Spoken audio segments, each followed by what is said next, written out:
Madam Founder of Wosita Foundation, our First Lady, Mrs.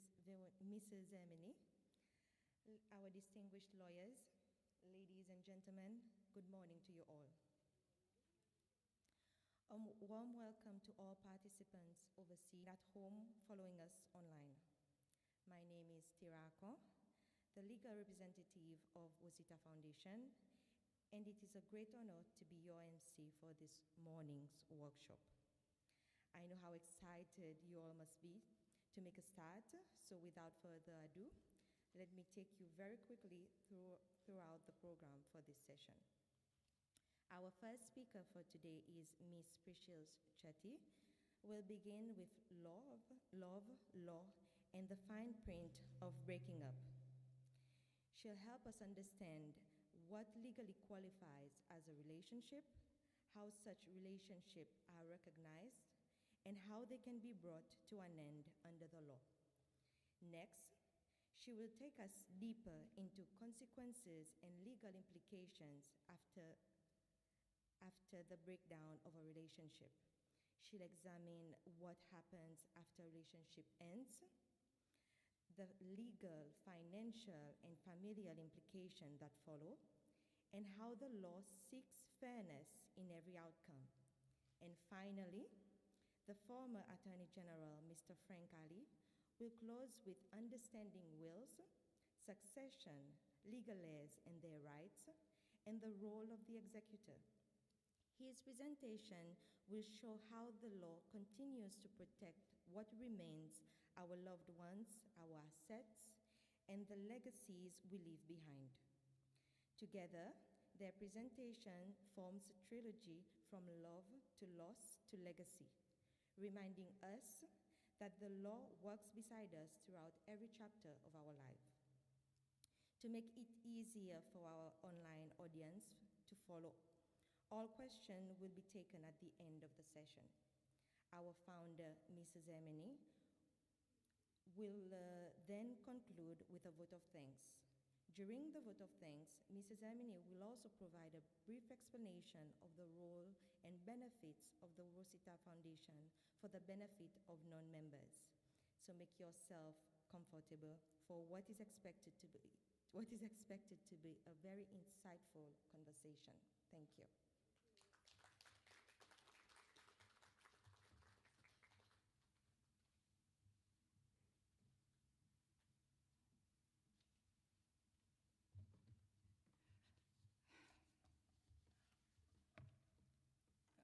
That a little bit.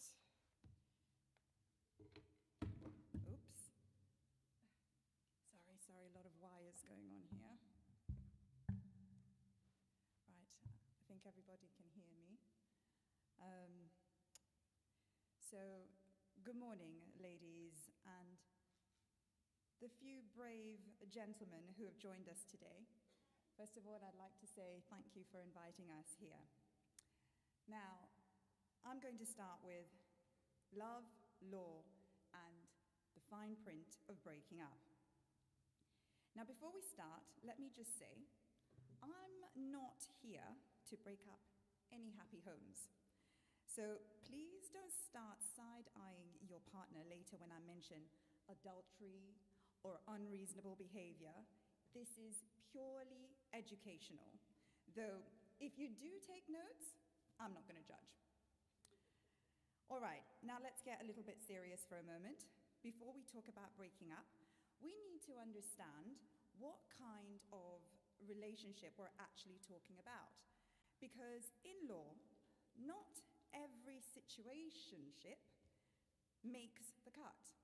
And if you happen to accidentally leave this talk saying,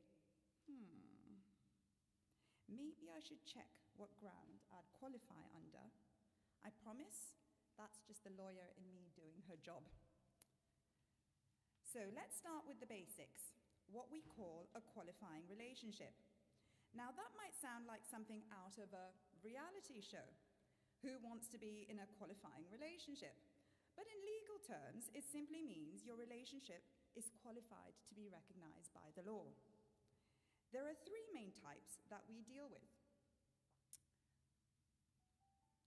First one, marriage. This one's easy. You went to the civil status office, or maybe you chose a beach, your home, or a church. But whenever it took place, a civil status officer had to be present to preside over the civil ceremony, and you signed the papers with your witnesses looking on and signed too, sealing the deal legally and officially. Thereafter, perhaps you exchanged rings, maybe had a big celebration, or just a small intimate gathering with your mother-in-law, smiling sweetly, giving you the kind of look that says, "Don't worry, I'll be running this marriage from now on." But what is marriage really about? Marriage is at its core, legally speaking, a contract between two people. It has to be celebrated in accordance with the Civil Status Act. Now, if you think of it as a contract, suddenly it makes sense why there are always lawyers involved when things go wrong. But unlike most contracts, this one doesn't come with an expiry date. It's not like a mobile plan you can cancel after a year. When it's working, oh, it's wonderful. But when it starts to crumble, you suddenly realize that there are a lot of clauses that didn't seem important at the wedding. And let's be honest, most of us sign it without reading the fine print. Because if we did, we'd notice there's a no refund policy, no exchange option, and absolutely no cooling off period. Once you say, "I do," the law says, "Well, we've got you now." But, ladies and gentlemen, oh, sadly, you can't really see the photo. I really am going to need us to see this photo, so can I ask the technician, please, if we can just switch off the lights for a minute? Oh. Is it still not legible? I mean, not legible, but still not visible. Oh. But ladies and gentlemen, let me try and describe it to you.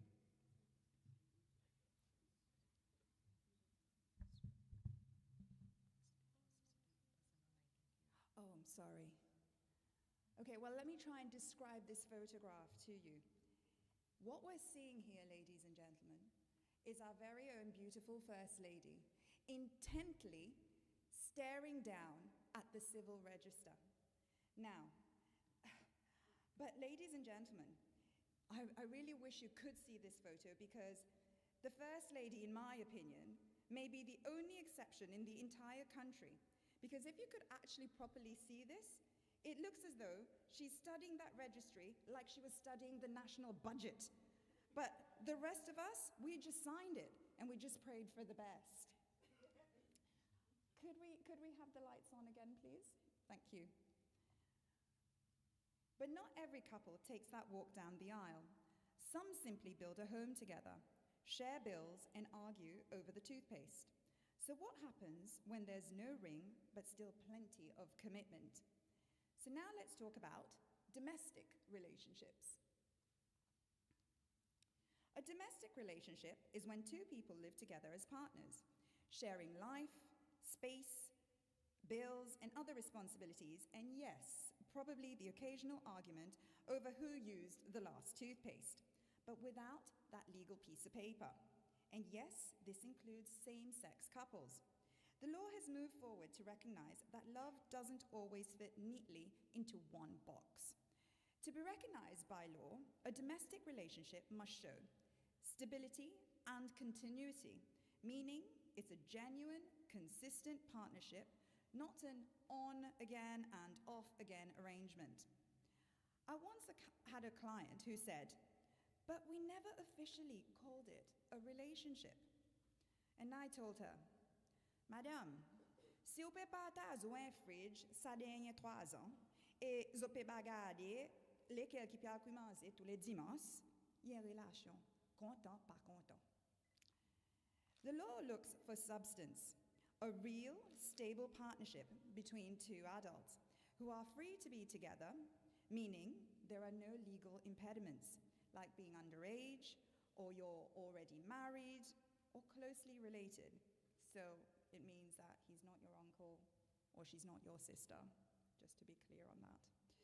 So in all seriousness, a domestic relationship is about two adults who've built a shared life together, not just shared Wi-Fi. So how do you prove a domestic relationship? A colleague of mine once joked to a client, if the only thing keeping you together is a shared Netflix account, that's not a domestic relationship. That's a hostage situation. Of course, she didn't mean hostage situation in the legal or criminal sense. What she was getting at, humorously, is that not every couple who spends time together or shares certain conveniences automatically qualifies as being in a domestic relationship under the eyes of the law. When it comes to proving a domestic relationship, as mentioned earlier, the court looks for two key things: stability and continuity. Stability means the relationship has been steady and committed, not casual or on again, off again. The court might look at how long you've lived together, whether you've shared a home or combined your finances, if you've built a life together with mutual responsibilities like paying bills or caring for children. Continuity means you've lived together consistently as a couple, not just visiting occasionally with an overnight bag and a toothbrush or keeping separate lives.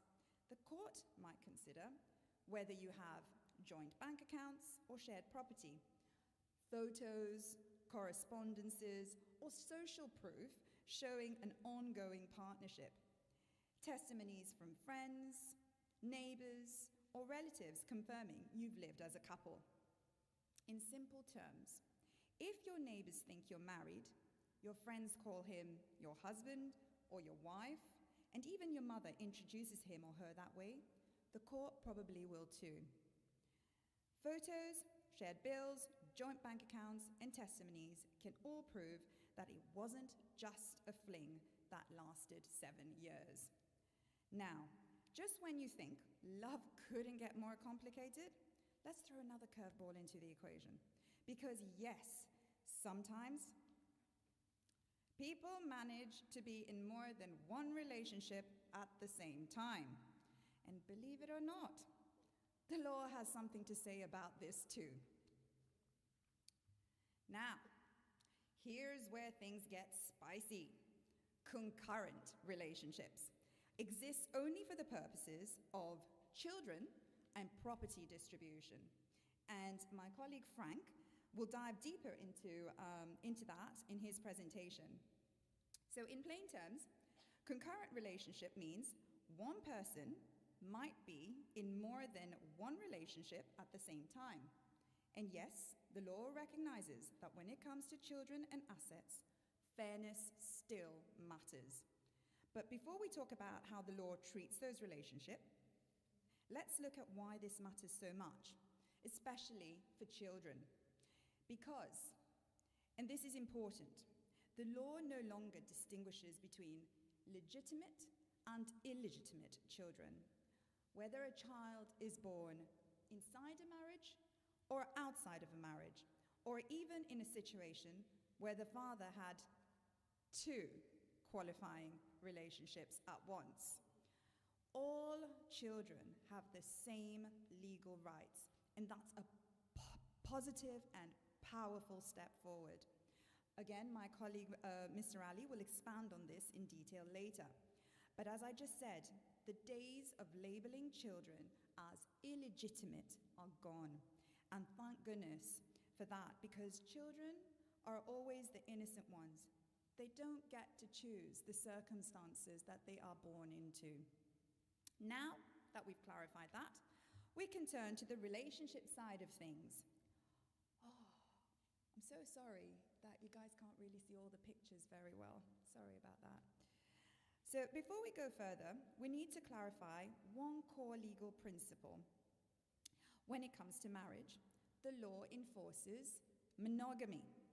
And all that really means is this: you cannot enter into a second marriage if the first one is still legally valid. The Civil Code says it bluntly: No marriage can be contracted before the dissolution of an existing marriage.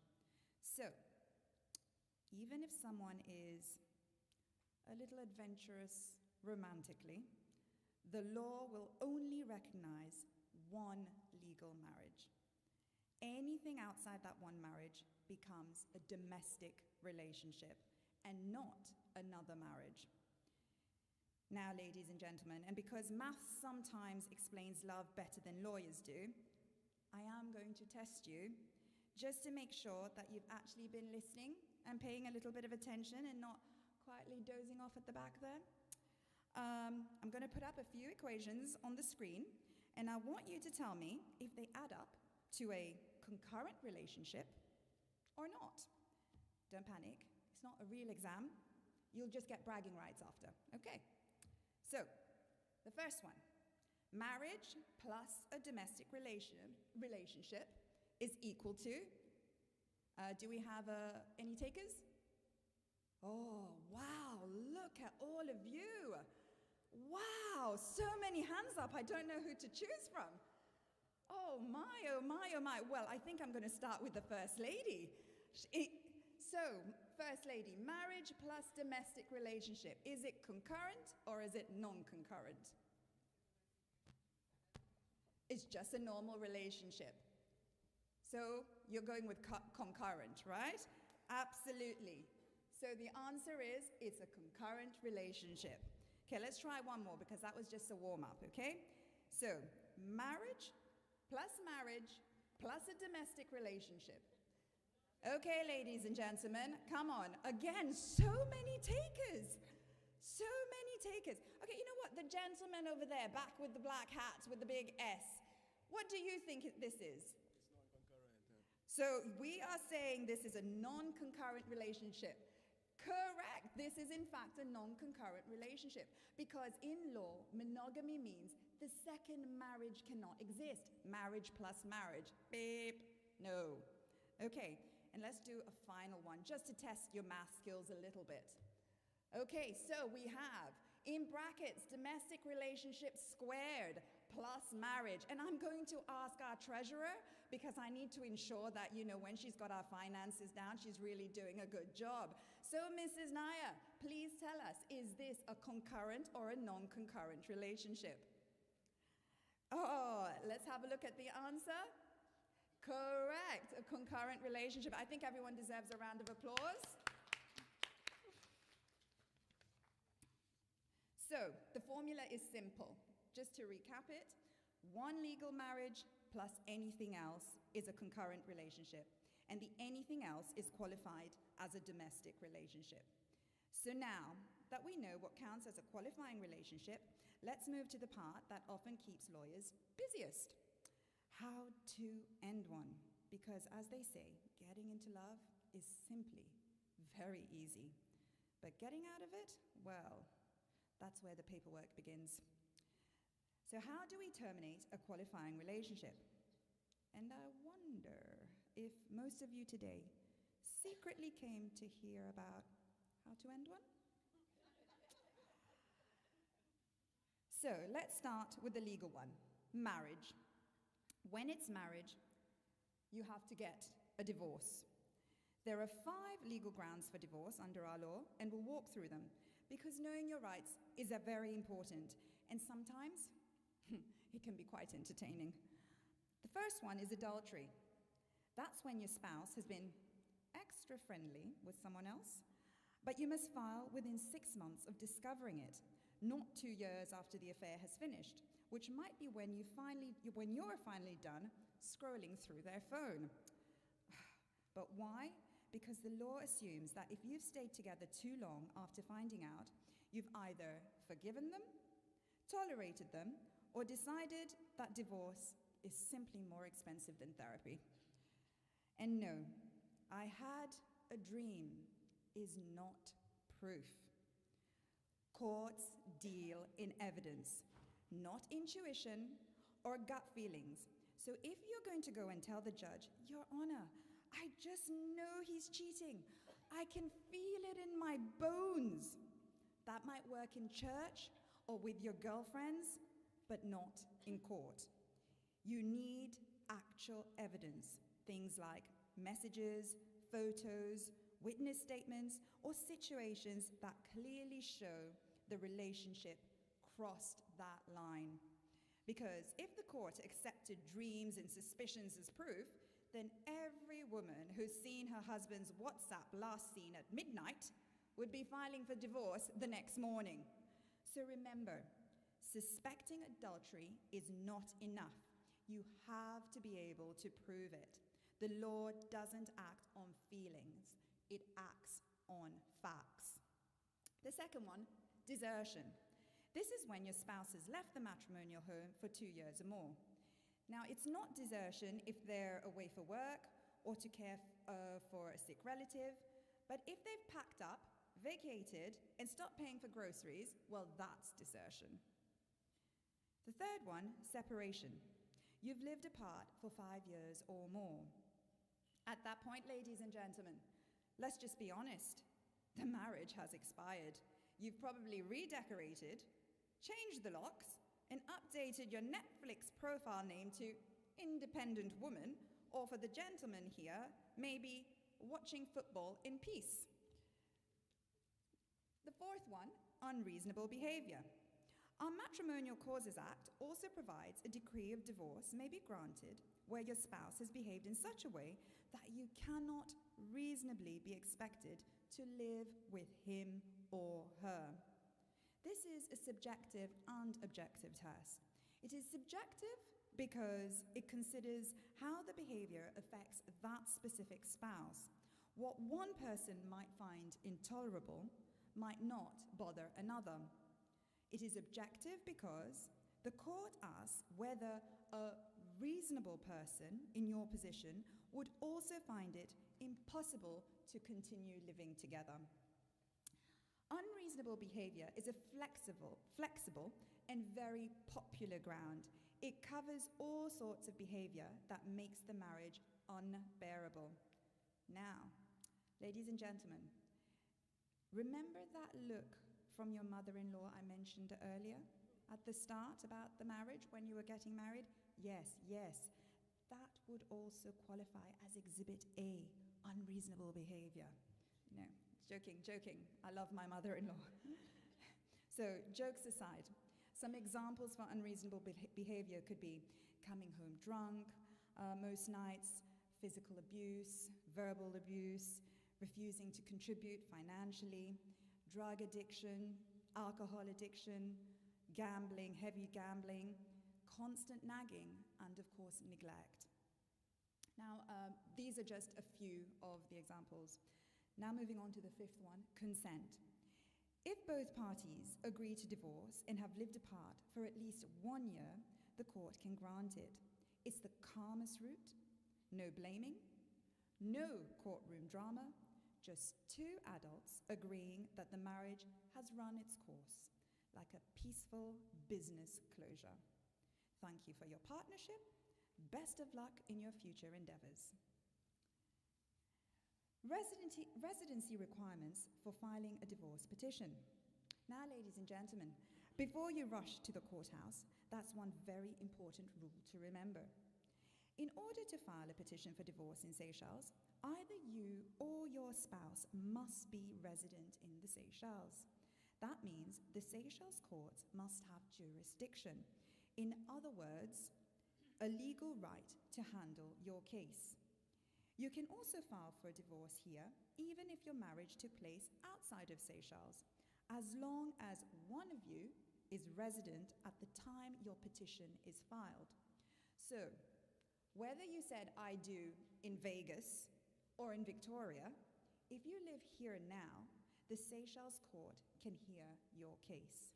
If neither you nor your spouse is resident in Seychelles, the court does not have jurisdiction to hear your case.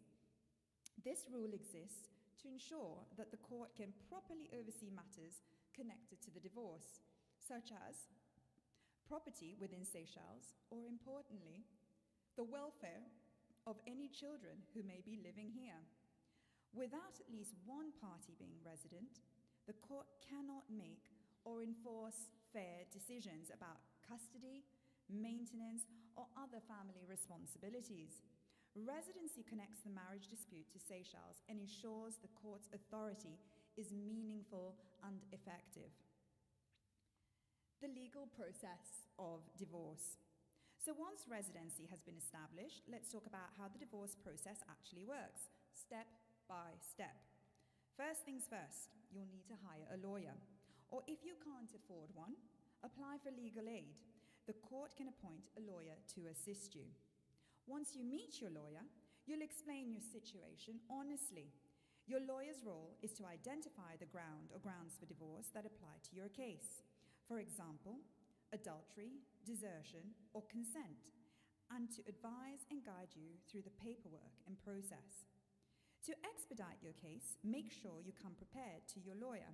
Bring with you your ID card, or passport, your marriage certificate, and birth certificates of any minor children born from the marriage. Your lawyer will also ask you for key details that must be included in your petition, such as your address, your occupation, and your spouse's occupation, the date and place of your marriage, whether there are any minor children born from the marriage, and whether there have been any previous matrimonial proceedings in Seychelles or elsewhere, meaning whether anyone has ever filed for divorce, separation, or annulment over this same marriage before.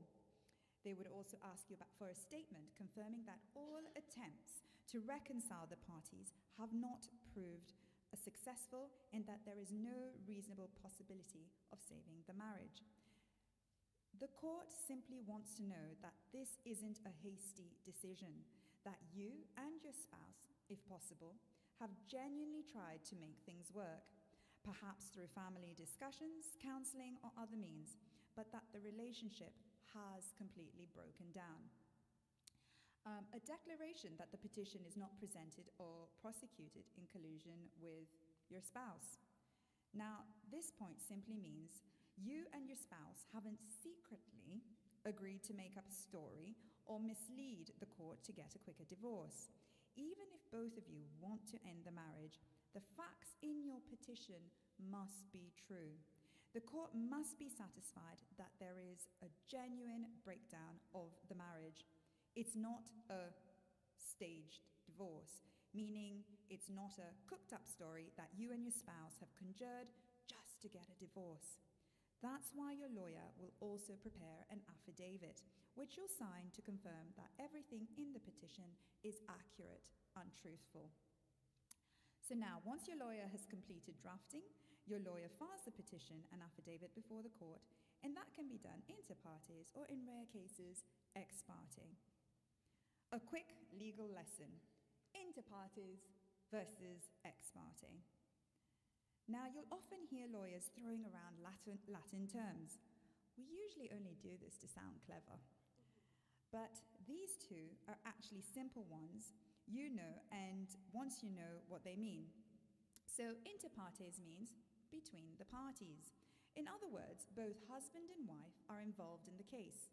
Each is notified, served with the papers, and given the chance to respond. This is how the majority of divorces are filed, even when both parties agree to the divorce. So, for example, if your ground for divorce is consent, the petition is still filed inter partes because both names appear in the proceedings, and both sides must officially acknowledge and agree before the court. It's not a fight. It's simply a proper, transparent legal process to show that everyone has been informed and no one is being divorced in secret. On the other hand, ex parte means by one party only. In an ex parte case, one spouse files the petition without the other being served or present. This only happens in exceptional situations. For example, when the other spouse cannot be found, when the spouse lives abroad or can't be reached in time, or where there's an urgent or special reason why the court allows the case to proceed without notice. So, if, for instance, your spouse left the country years ago and no one knows where they are, your lawyer may proceed ex parte, asking the court's permission to move forward alone. But whenever both spouses are aware, available, And when both agree, like in a divorce by consent, the petition is always inter partes and not ex parte. What happens after filing? So once your petition has been filed, the court will serve a copy on your spouse and issue a notice, giving you both a date to appear before the judge. At that first appearance, the judge will give directions, setting deadlines for any replies or objections. If your spouse wishes to contest the divorce, the court will allow them time to reply to the petition, and once their reply has been filed, a future date will be set for a full hearing. If your spouse does not contest, things move forward much more quickly. The next court date will usually be your hearing date, where you, the petitioner, will appear, take the oath, and give your evidence to support your petition. If the case is contested, both sides will be heard, evidence will be presented, witnesses may be called, and both lawyers will make their closing arguments. If the case is uncontested, the judge simply hears your evidence. Either way, contested or not, after the judge has heard the evidence, and if satisfied that the grounds for divorce have been proven, the judge will proceed to issue the next important step, the conditional order of divorce. So, from petition to final divorce. Now, earlier I joked that marriage doesn't come with a cooling off period, but technically, under our law, it actually does. When the court is satisfied that there are valid grounds for divorce, it doesn't immediately hand you a certificate that says, "You're free." No, not quite yet. Instead, the court first issues what's called a conditional order of divorce. Think of it as the court saying, "We agree, your marriage has broken down, and you have proven your case. But before we make it final, let's give both parties a little breathing space." That conditional order acts like, I'd like to call it a pause button. You're not quite divorced yet. You're in what I'd like to call a relationship limbo. You can't remarry, but you can start rearranging the furniture, change the Netflix password, and practice your new signature. Then comes the 6-week waiting period, counted from the date the conditional order is granted. This is the law's built-in cooling off time. It allows both parties to make sure everything is in order, that property or custody arrangements are settled, that everyone's had their say, and that no reconciliation seems likely. Once the 6 weeks have passed, the person who filed the divorce can apply for what we call a decree nisi, or some pronounce it as a decree nisi. And this is the crucial step that makes the divorce absolute. Now, for anyone wondering what nisi or nisi means, it's, again, Latin for unless. So when you apply for a decree nisi, you're asking the court to make the divorce final, unless someone can show good reason why it shouldn't be. If no one objects, and in most cases no one does, the court grants the decree nisi and the divorce becomes absolute. That, ladies and gentlemen, is the moment your marriage is finally and legally over. So in short, the process goes like this. Go to a lawyer, file your petition, appear in court, conditional order of divorce is granted, wait 6 weeks, apply for your decree nisi, your divorce becomes absolute, and then start your new life. That 6-week interval is really the law's polite way of saying, are you absolutely sure? Because once the decree nisi is granted, that's it, ladies and gentlemen. The marriage is legally dissolved, and you are officially free to move on. And yes, even to marry again if you so wish. Hopefully, a little wiser, and definitely with a better understanding of the fine print of love. But what if there was never a marriage certificate to begin with? Don't worry, the law doesn't forget you. Let's now see how things work when a domestic relationship falls apart. Ending a domestic relationship is much simpler. You don't need papers, lawyers, or even a dramatic "we're done" speech. You can literally just pack your things and walk out the door. And once the emotional dust settles, that's when the real legal questions begin about who gets what and who's responsible for whom. But, and this again is a big but, when it comes to property or children, the courts steps in. Because who gets the house, the car, or even the dog can turn into an episode of Law and Order Love Division. Ending a concurrent relationship.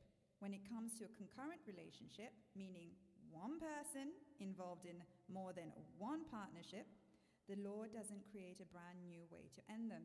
It simply says these relationships fall into one of the two categories we've already discussed. If one of the relationship is a marriage, the process follows the same legal route as any divorce. You file a petition, go through court, and obtain a decree nisi.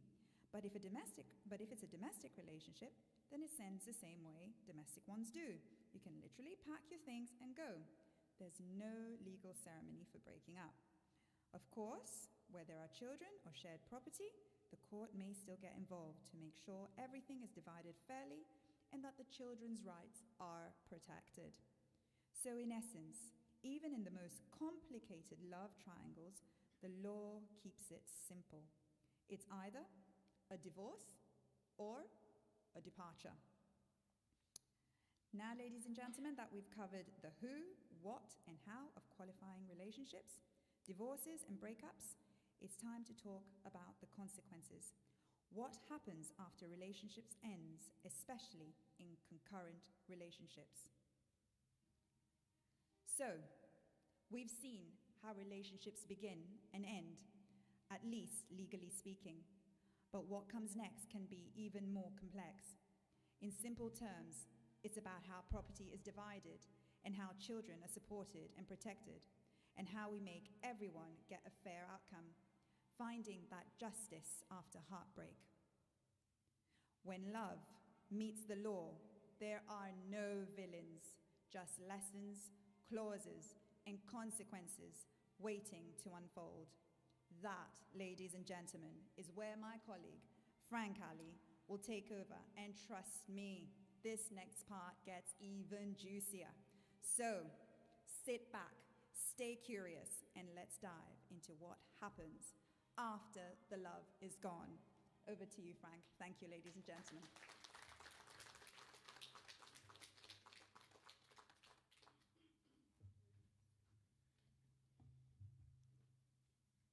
Good morning. I don't know whether you prefer English or Creole. Sorry? Okay.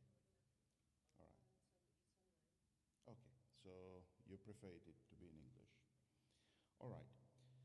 I don't know whether it's going to be juicy or dry, but as my colleague Priscilla said, once either a domestic relationship comes to an end or marriage comes to an end, there is always legal consequences.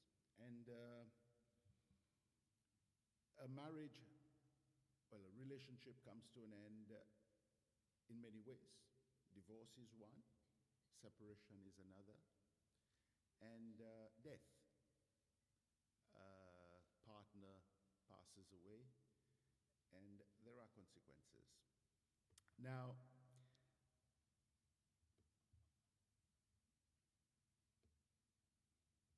very often what happened, and what Priscilla has just spoken about, is especially with qualifying relationship, because whilst a marriage is dissolved by a divorce, the law has not made any provision as to how you, if I may use the term, terminate or end or dissolve a qualifying a domestic relationship. So very often we meet clients who comes and ask us, what do we do? Okay. All right. What do we do? Do we walk out? Do we have separate bedrooms? Because sometimes you may be living apart under a same roof, and the court would even accept the fact that you have ceased cohabitation by having separate bedrooms, cooking, sharing the kitchen, and do all that. So and when you terminate, it always, what we call in law, you can prove it by all means, and it's a question of fact. So it's what you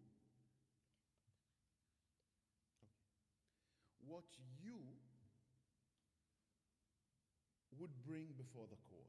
You see, everybody is very afraid of the courtroom, but the courtroom is where you tell your story.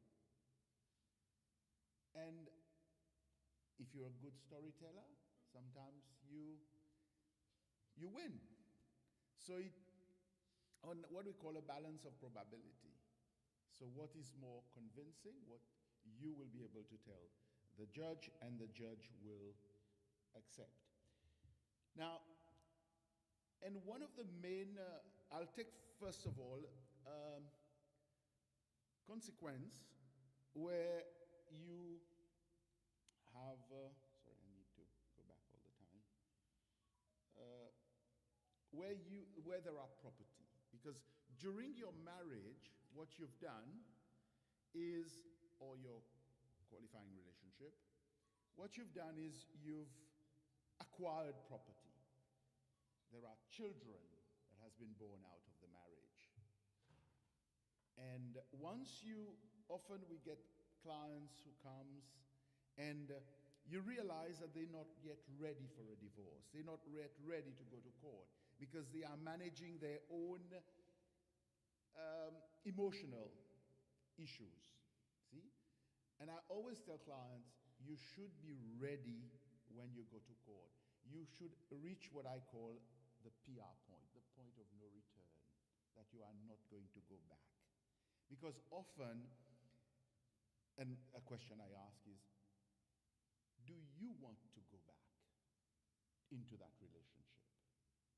Or is it just empty transition and suspension, I leave just to get the attention? Now, the moment you get to that PR point, that is, you're not going to go back, even if he brings or she brings whatever to you, the world, then you need to, as Priscilla said, there is a divorce, but then after the divorce, you need to go very timely to the court with regards to property. And you can always, even before the divorce, if there is a separation, go to the family tribunal for you to ask the tribunal for you to have custody for the children, for the other spouse to pay maintenance, or what you call alimony in common parlance, or to decide on who will have access and how access to the children will be done. Okay? This is the most stressful for most couples when they have to go to the family tribunal. But you have to go to the family tribunal only if you cannot reach an agreement. So if between the two of you, you've separated physically, what you call a séparation de fait, and or even if you've gone to court and you've got a legal separation, but not yet a divorce, you can agree between you as to how you're going to share custody, guardianship,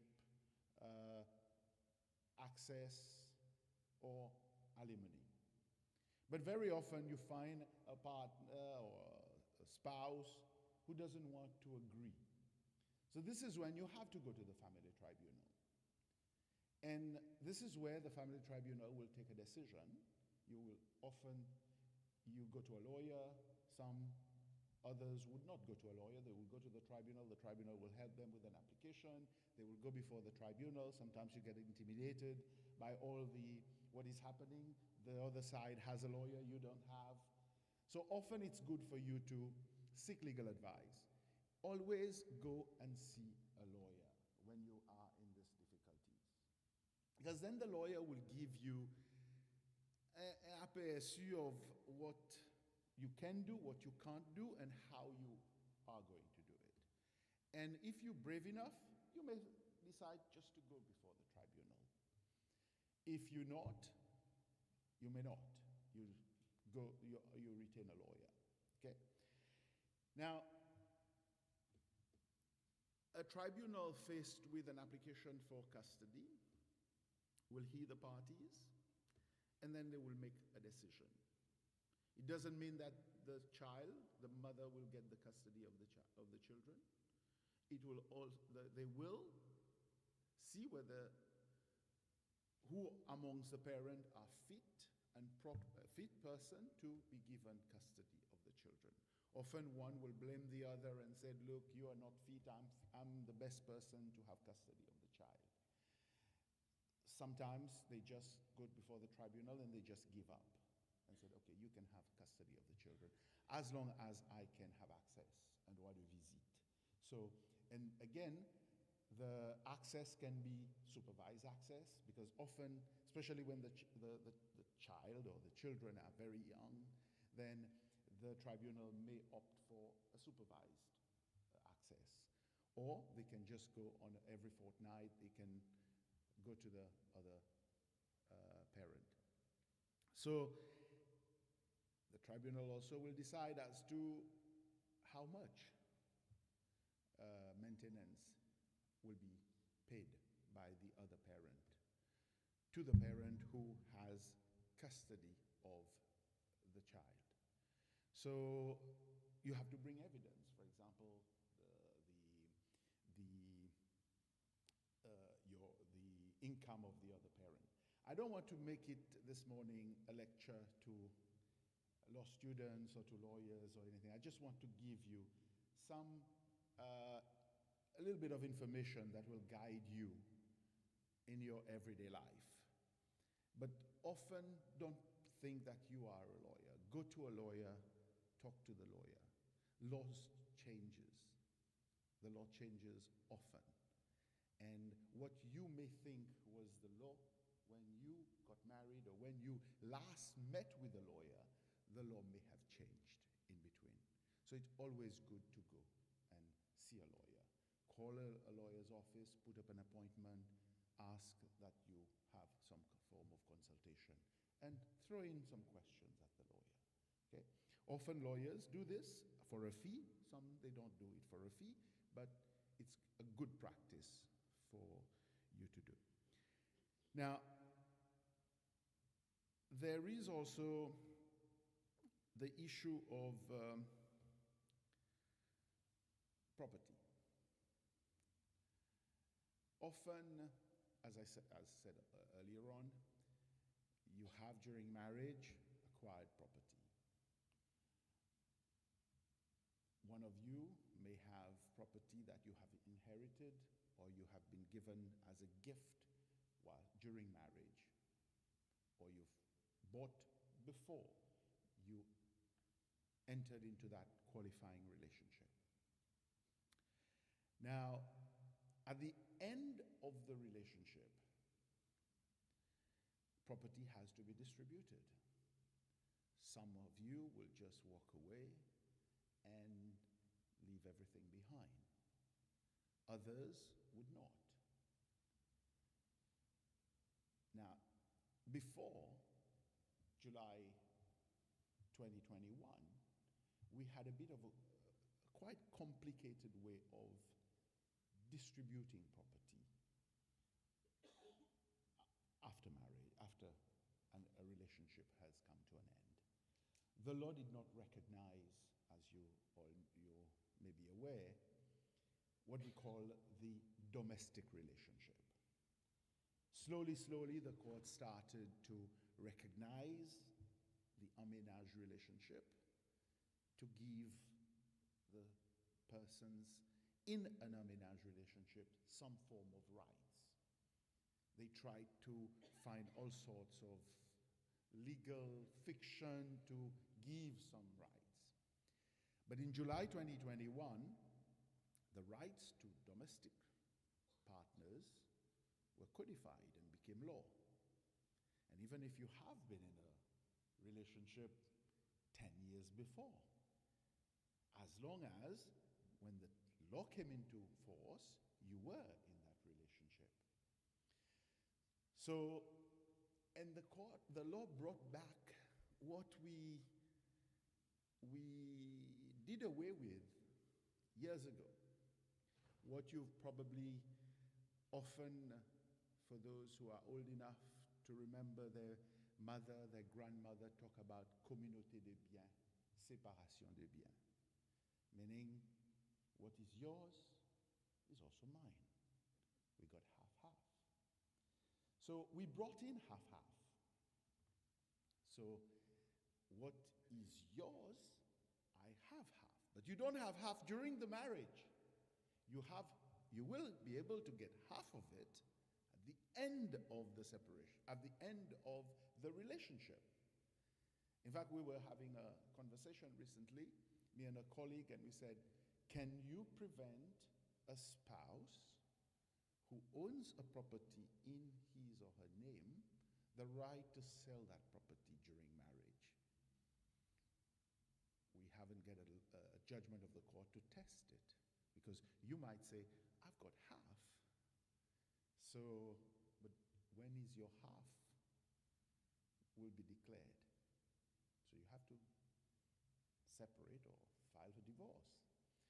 So, but I'm sure the court will eventually protect the spouses or the spouse that doesn't own the property. Because if the matrimonial home or the relationship home is in the name of one spouse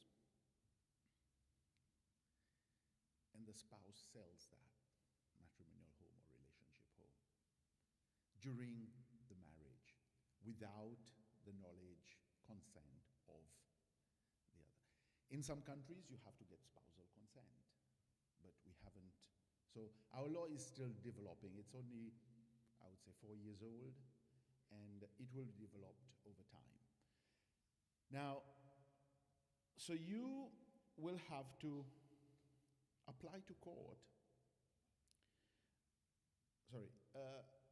There are many instances. For example, there are couples, whether they are in a domestic relationship or they are married, they own property together. They are in co-ownership. The matrimonial home or relationship, property, businesses, etc., are jointly owned by them.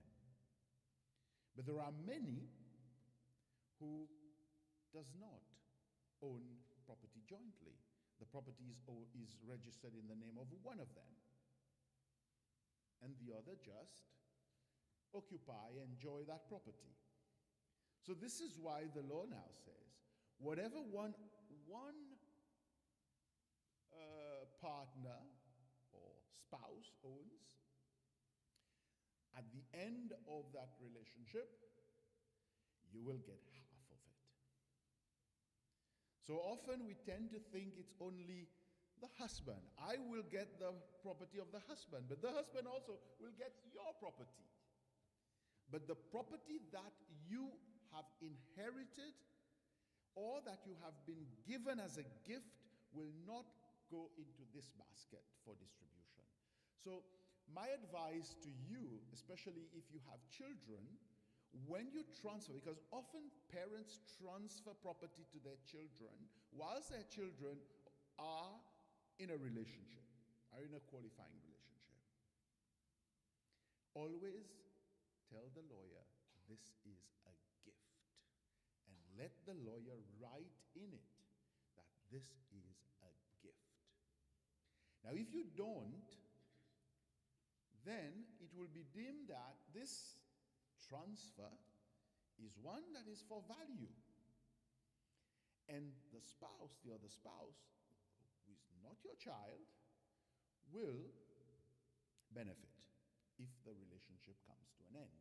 Now, but it may be unjust for the spouse, because if you gift the land to your child, yes, but the house that they build together on it will be property that they will have to distribute amongst themselves. And when they distribute it among themselves, it doesn't mean that they will have half of that property, physically half. There would be a valuation that will be conducted, and then the court will decide who will get the physical property and who will get the value or the share of the value. Okay? So it is very, very important. But what the law says, in fact, we've simplified our law to a large extent. And what the law now says is that if, however,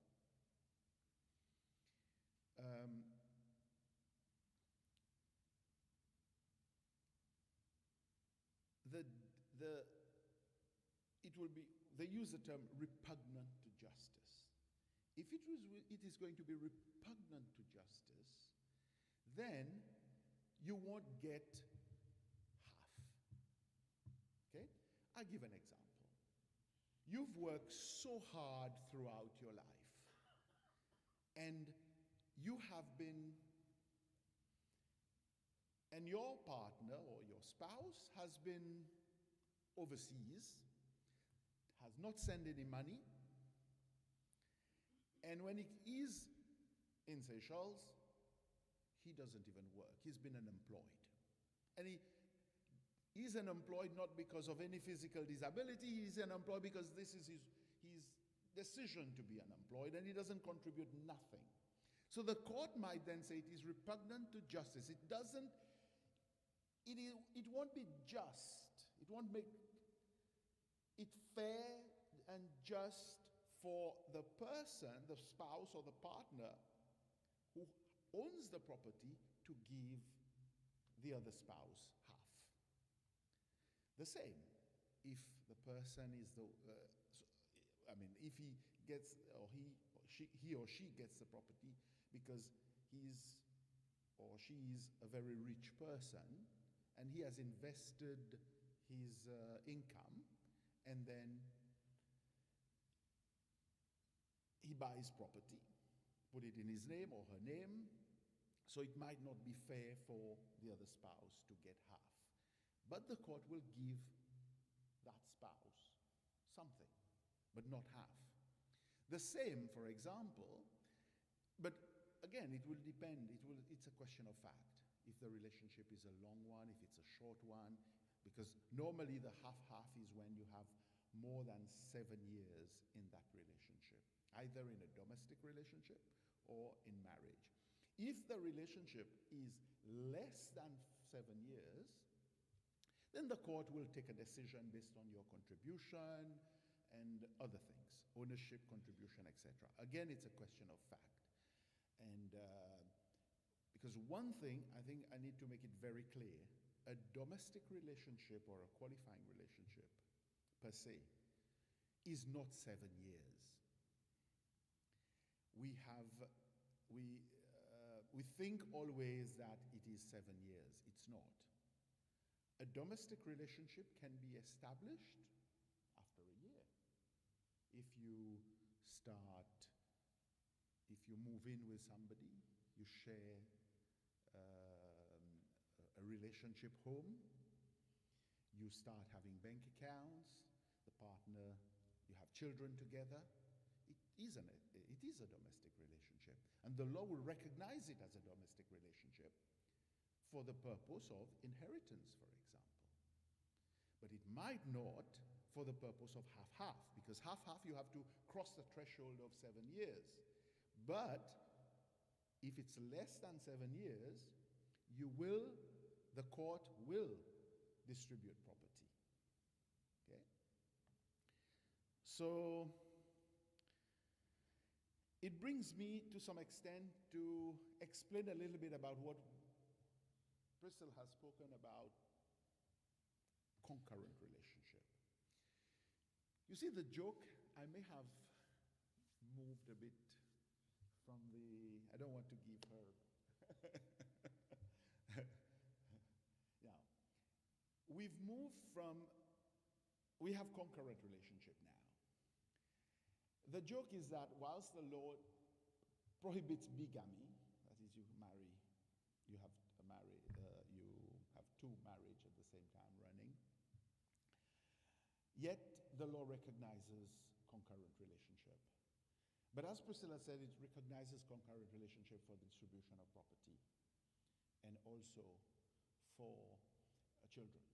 So children born in a relationship would be recognized as a child of the person. So you are free, if you're married, for you to recognize your child, especially a man, born in another relationship, whether casual, whether qualifying, whether concurrent, whether.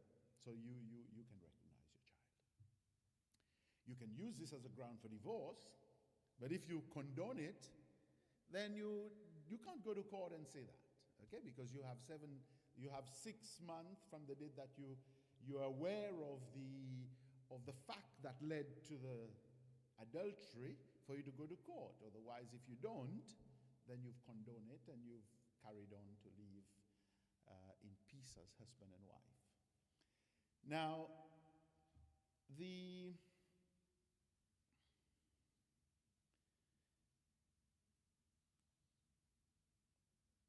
concurrent relationship is more often, for example, where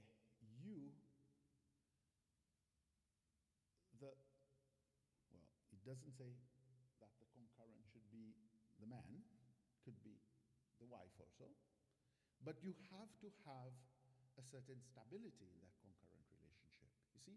And this is where I think the court is going to be very strict when it comes to concurrent relationship.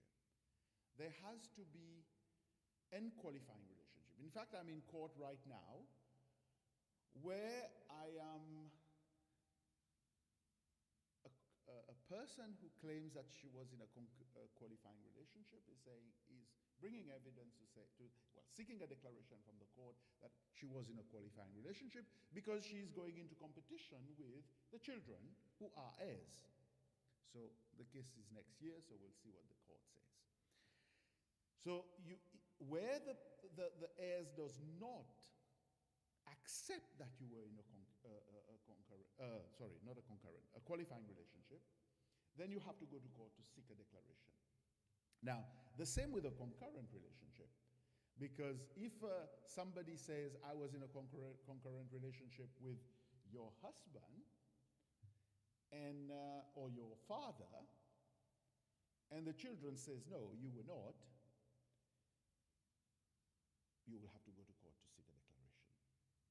But for the purpose of distribution of property, the law has been so you don't have to be that alarmed by a concurrent relationship, because the law protects the person who is in that qualifying relationship more than in the concurrent relationship.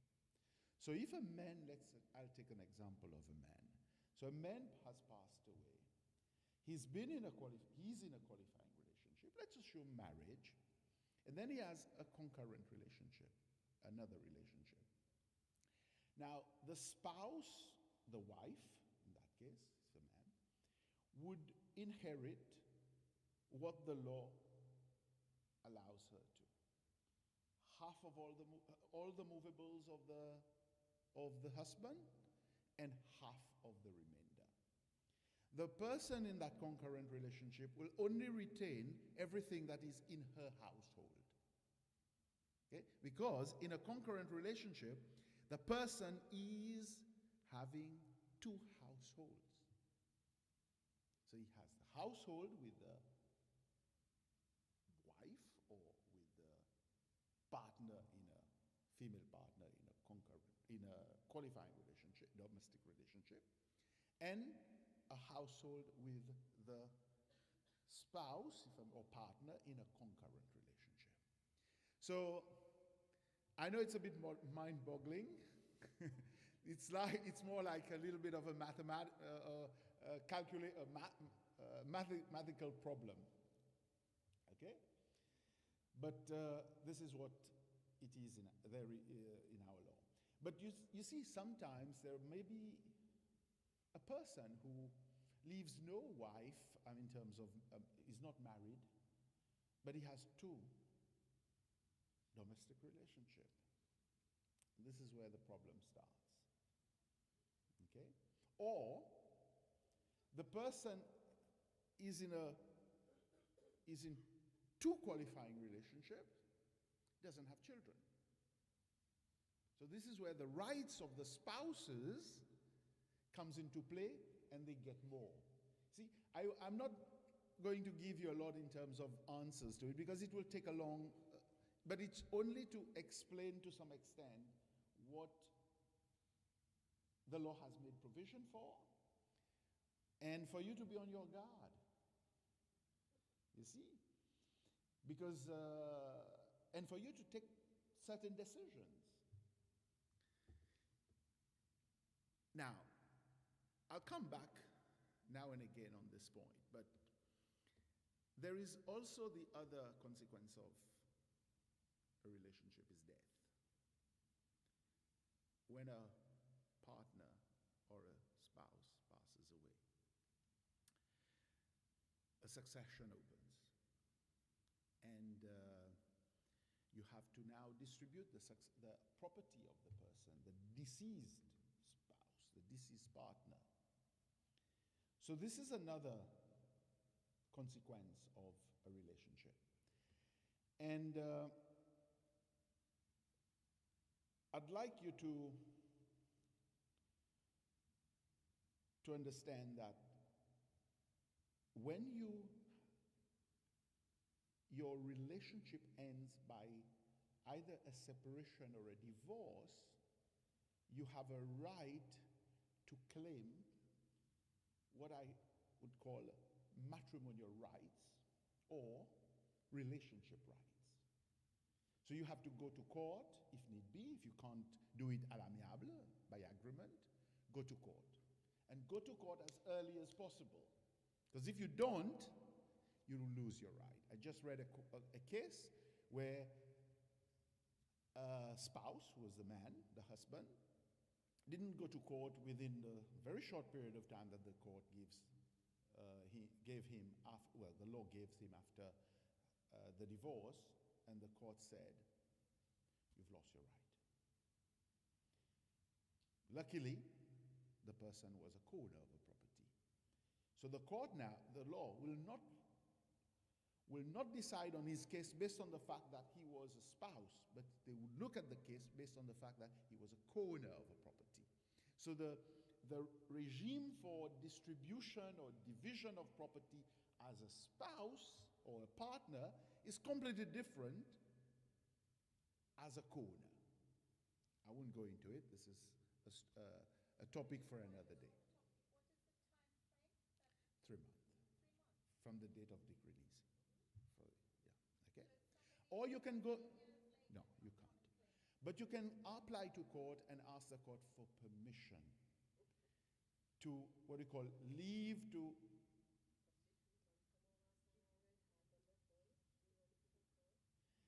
3 months from the date that you get your certificate of divorce, you go to court.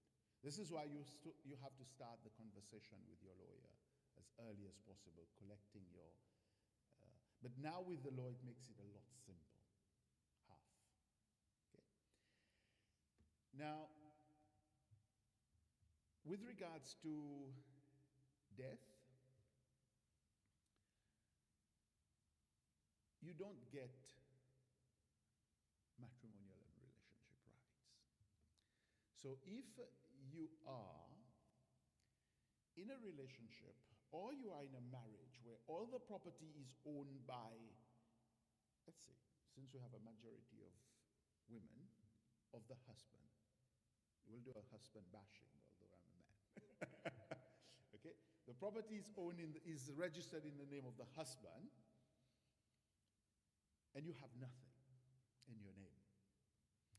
And the relationship ends by death. And you find out that your husband has made a will and given everything to his mother. Any. Doesn't matter. You have nothing. Because we have changed the law and given a person the right, what we call testamentary freedom, the right to give his property, his estate, to whoever he wants. He can decide not to give it to his children, not to give him to his spouse, not give to a, and the plot can thicken. He gives it to the partner in a concurrent relationship. Eu se verá. Okay? So this is why I tend to advise some clients, if their relationship is not going well, don't wait until death. Don't wait for death to do you part, to part the two of you. Sorry? Yes, yes. If the matrimonial home is registered in the name of the spouse.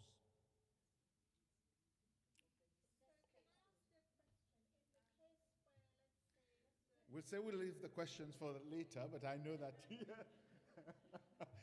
You see, this is why I told you, it's things that will give you anxious food for thought. Okay? Or points that will give you anxious food for thought. So the question now is, if your marriage is not, or your relationship is not going that well, now, whether you need now to say, let's divorce, let's dissolve the relationship or the marriage, let's divide property, and if we have to go back again, we'll go back again, but now, let's distribute the property.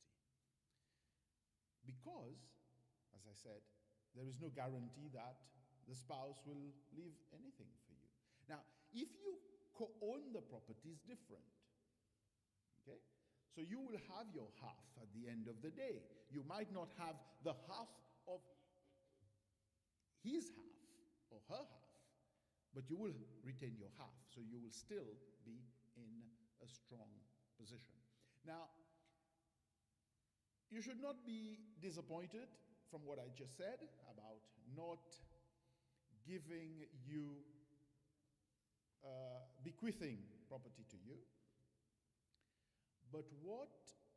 But you can always go to court. If, for example, your spouse has died, left nothing for you, you can always go to court and ask the court to get the estate to give you maintenance or to change to some degree so that to protect you.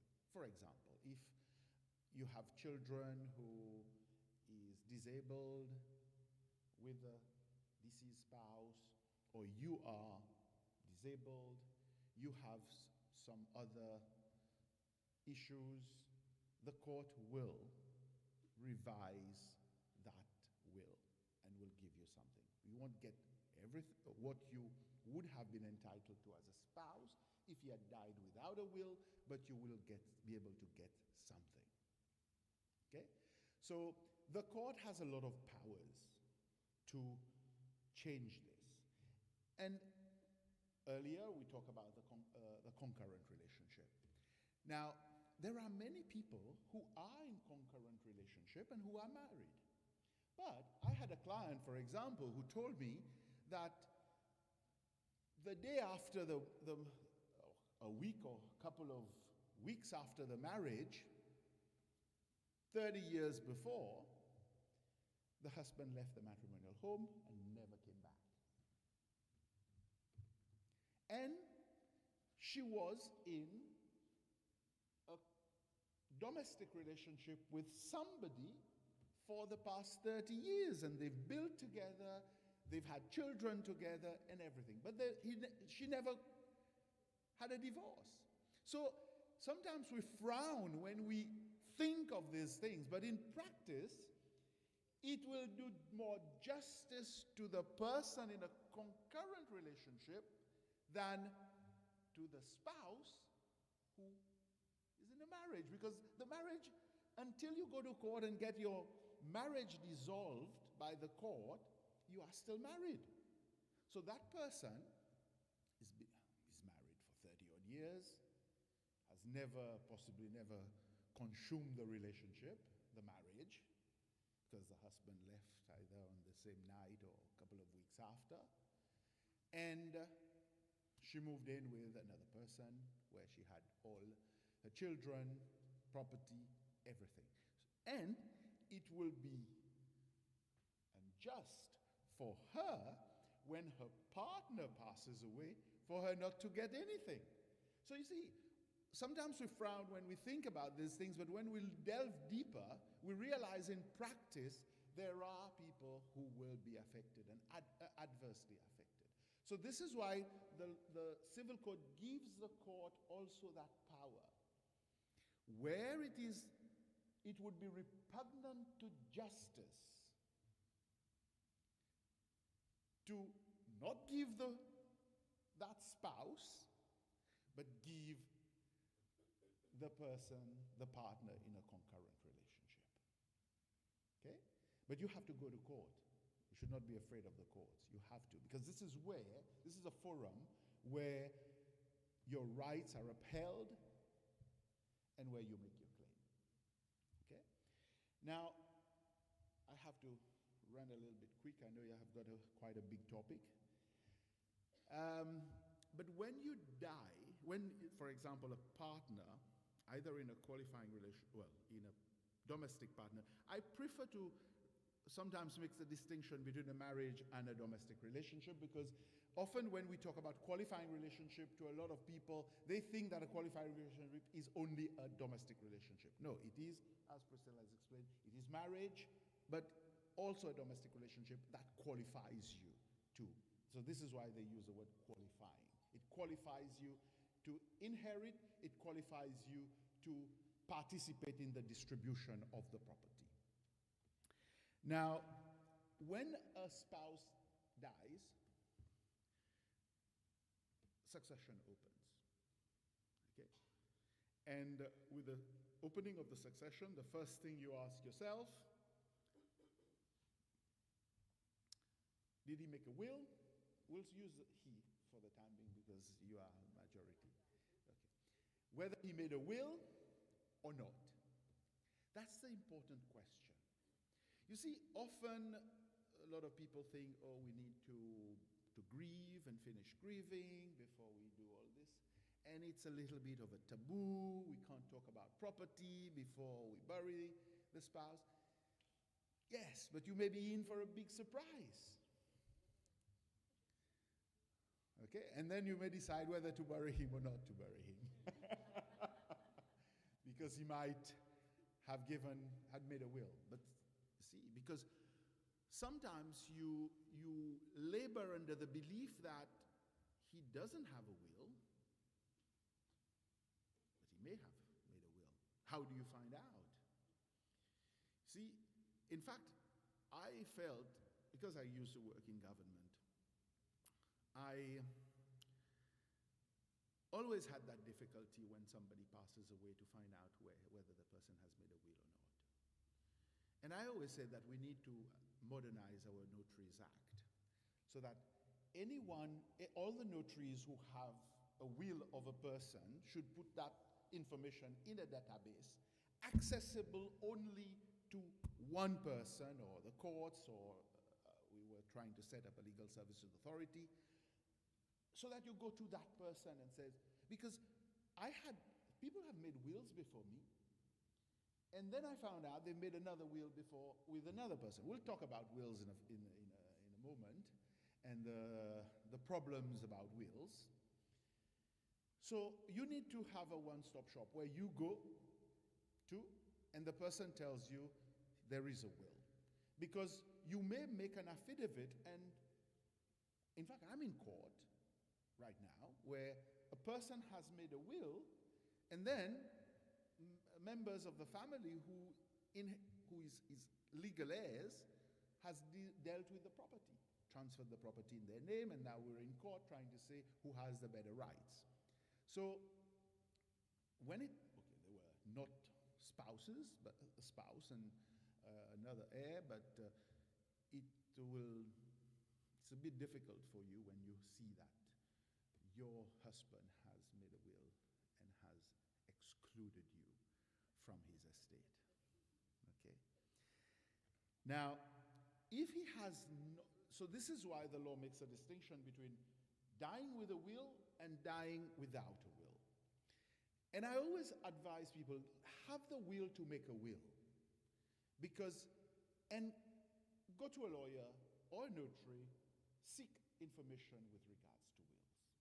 There is no correct formula. You'll always regret and always revisit your will over time. Things have changed. The donné on the ground has changed. Your spouse has died, your children has died, things like that. Because, sorry, I won't be as structured as Priscilla in my presentation. I would throw in why? Because if your child has passed away and he has children, or she has children, the children inherit because they step into the shoes of their died, the father or the parent who has passed away. So there is representation. We call that representation. And they would represent their parents in the succession of the grandparents. And because often you ask clients and you said, okay, how many children you have? Said, oh, I have 2 children. And four has passed away. And then you said, well, did they leave any children? Yes. Are you close to them? No. Did the father recognize them? Yes. And sometimes you have to ask for the birth certificate because there may be children who has the surname of the father, but the father never recognized the child. Why? Because he made a change of name. He wanted to take the surname of it. Because sometimes they are ill-advised. They are told, change your surname. But by changing your surname does not make your biological father your father. Yes, you can. Yes. You can go and call yourself Michael Jackson. They will. Okay? But, yes, this is why you find a lot of change of name. Very often people changes their name simply to, I would say, some form of rectification. But look at some people who change their religion and then they change their name actually and their surname sometimes. So you can change your name and you can find, never take things at face value. When I was, a long time ago, I had to visit, was in a meeting where everybody was saying that they were the child of a person. So I told them they don't have the surname of the person. And I've checked their birth certificate, they are not the child. The person is not their father. And then one pulled the birth certificate and said, I have his surname. And I looked at it and said, no. You change your name at the back by a change of name, but your father is not your father in where it says father's name. So you have to check all these things. And this is why the lawyer will ask you these questions, for you to make sure that you cover everybody in the succession. Okay? I'm still on one point, which is quite a sticking point. It's what you get as a spouse when the spouse has passed away without a will. You get all the movable property of the spouse. Yes. No, not the furniture only. Not the furniture only. You get the car, you get the boat, you get up to 50,000 rupees in money. Before it was 5,000, they increased it to 550.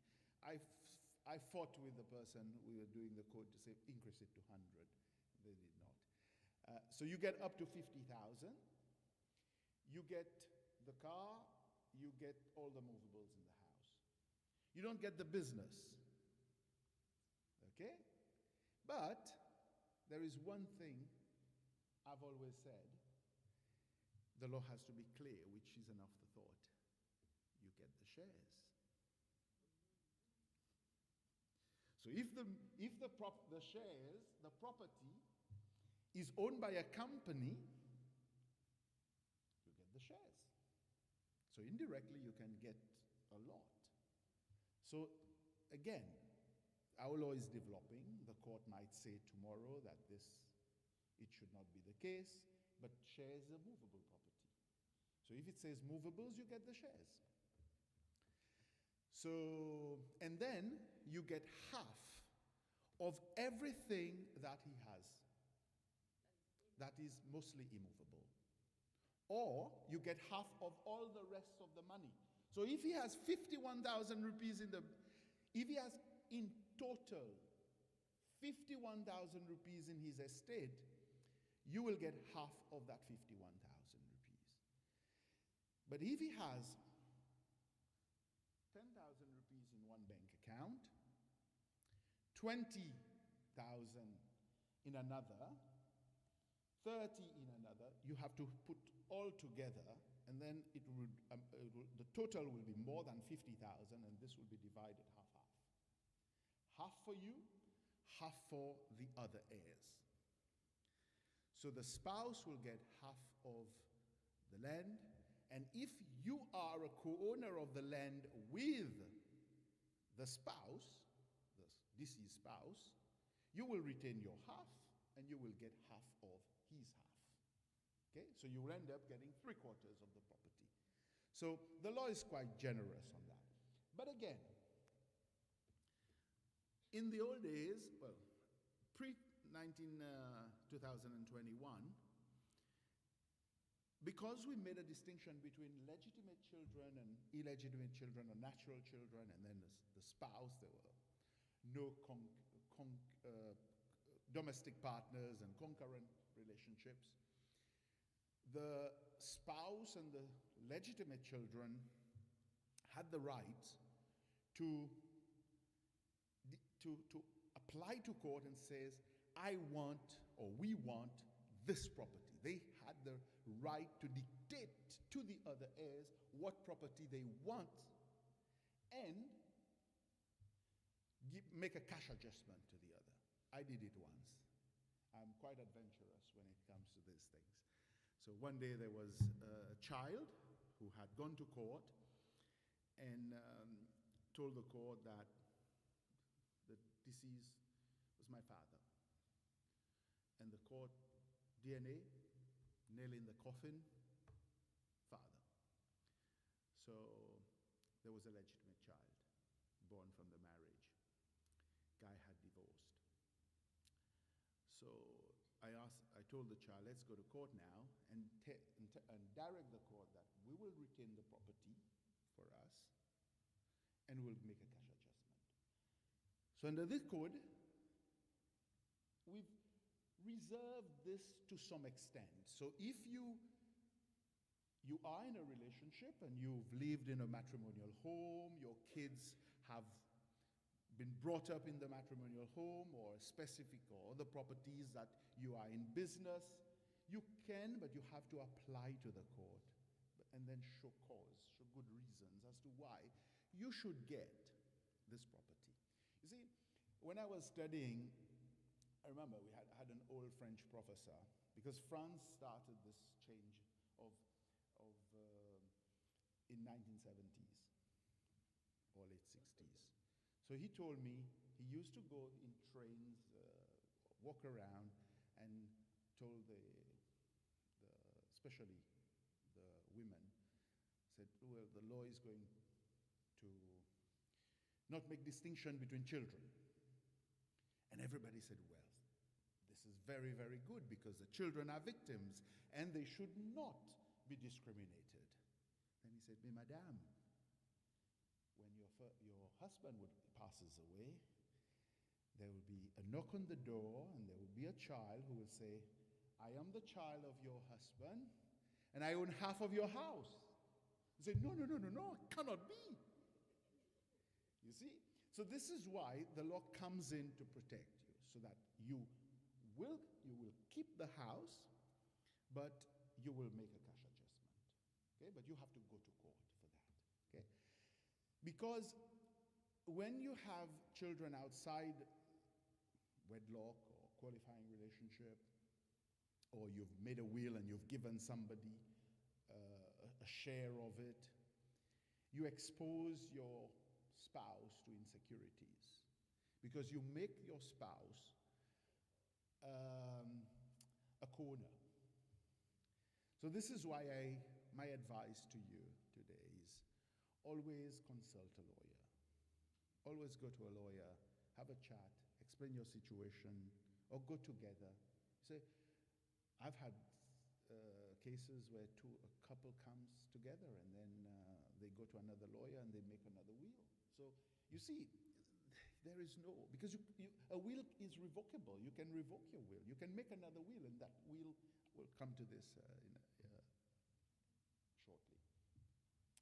I know it's an interesting topic. The whole topic will take you a couple of days for you to ask questions, for you to understand it, for you to go to every cas de figure or scenario and try to examine the scenarios, and you will see yourself in it.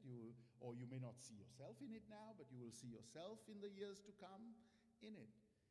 And this is why I said, have a will to make a will, because this is where you protect your spouse. And sometimes you try to protect your spouse, you die and your spouse get another spouse and goes into a qualifying relationship. And who you were trying to protect, now the children loses. And then there is a separation, and then but at the end of the day, if the property is acquired prior to that qualifying relationship, but what if during that new qualifying relationship they have improvements to the house, or there is a plot of land and they build? So these are the things. But again, the law will protect the person because the person has invested, or if they have not invested, but at least what arises after that the qualifying relationships has started. Okay.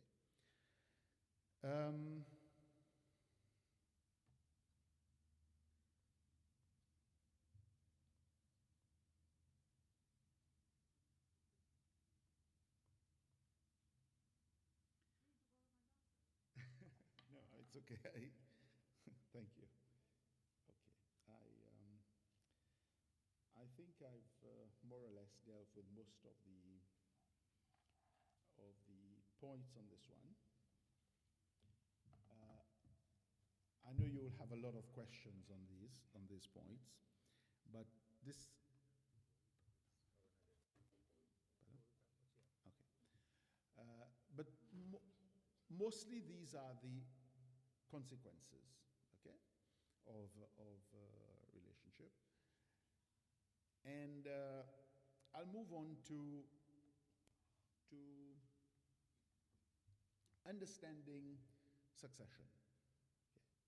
Now, as I said earlier, a person who passes away may have made a will or may not have made a will. Now, if you've made a will, your property will be distributed according to what you've stated in your will. That's why it's called a will, volonté.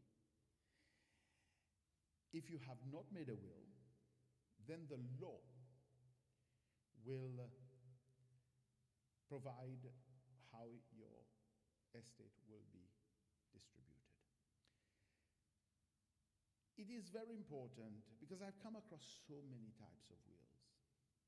At times you blame the notary or you blame the lawyer, but often it depends on the instructions, because you see, lawyers act on instructions. We don't do anything unless a person is willing to do it. Okay? Now, if somebody comes to me and said, I want to make a will and I want to give my house to X, and then he dies and his whole estate is more than just that house. So, yes, you will get the house, But then what is the surplus will have to go to the heirs by virtue of as if you've died without a will. But if in your will you said, I give my house to X, and then I give everything else, the remainder of my estate, to XYZ. So XYZ will get everything, whatever you die possessed of, will then be shared amongst those who, the residual heirs, what you call the residual heirs. See? Because in a will, you can give what we call universal legacies. You give everything to one or two, three person. I give all my estate to X. I give all my estate to XYZ equally, or 1/3, 2/3, something like this. Okay? Or you can make what we call specific legacies. I give my house to X. I give my car to Y. I give my plot of land to Z. And the remainder I give to XYZ, AB. So when you go away, your takeaways would be, if I'm going to make a will, who am I going to give my property to? And I often encourage those who make a will to think also of alternative, we call these legatees or beneficiaries. For example, you say, I give this to my daughter, but in the event that my daughter predeceases me, then I will give it to my son.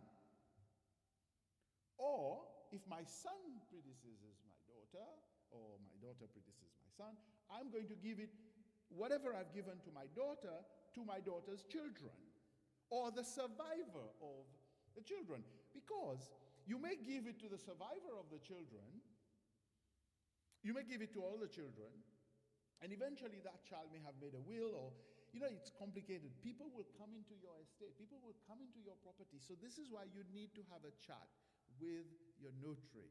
Often I get clients who come to me and they want to make a will, and you sit down, you explain things to them, and say, can I go back and think about it and come back? And sometimes it takes 3 meetings, 4 meetings to make a will. Because it's like designing your whole future of your property after you've gone. You want to protect your spouse, you want to protect your children, you have a disabled child. So you need to think about this, because if you die without a will, then everything goes to whoever is your heirs. Now, I will talk about that, about if you die and you have a spouse and the spouse has no other, and you don't have other heirs. Now, so you can make wills. There are 3 types of wills. You make a holographic will. A will is simple. It's only, you write it wholly by hand. I, XYZ, of wherever address. This is my last will. I give all my property or whatever you want to my child. Sign, you date, you sign, that's it. You don't need to seal it. There is a misunderstanding out there that they know you have to seal a will. No, you don't. See, I got a will one day for somebody who's quite seasoned legally, and it was on a piece of paper, and they gave me a writing pad. They gave me, I took it to court and had it open. I had it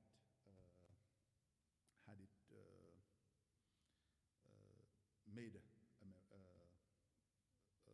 sort of recognized by the court. So you don't have to. It's the last will that matters. Everything is about a date. And they need to see.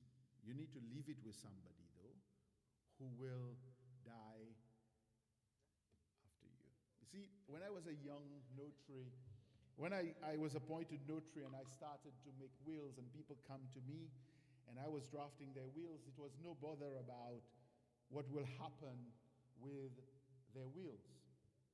It started worrying me when they started dying. So when my first will and then the person dies. Now, I have to, in my meetings with them, said to them, what will happen if I die before you?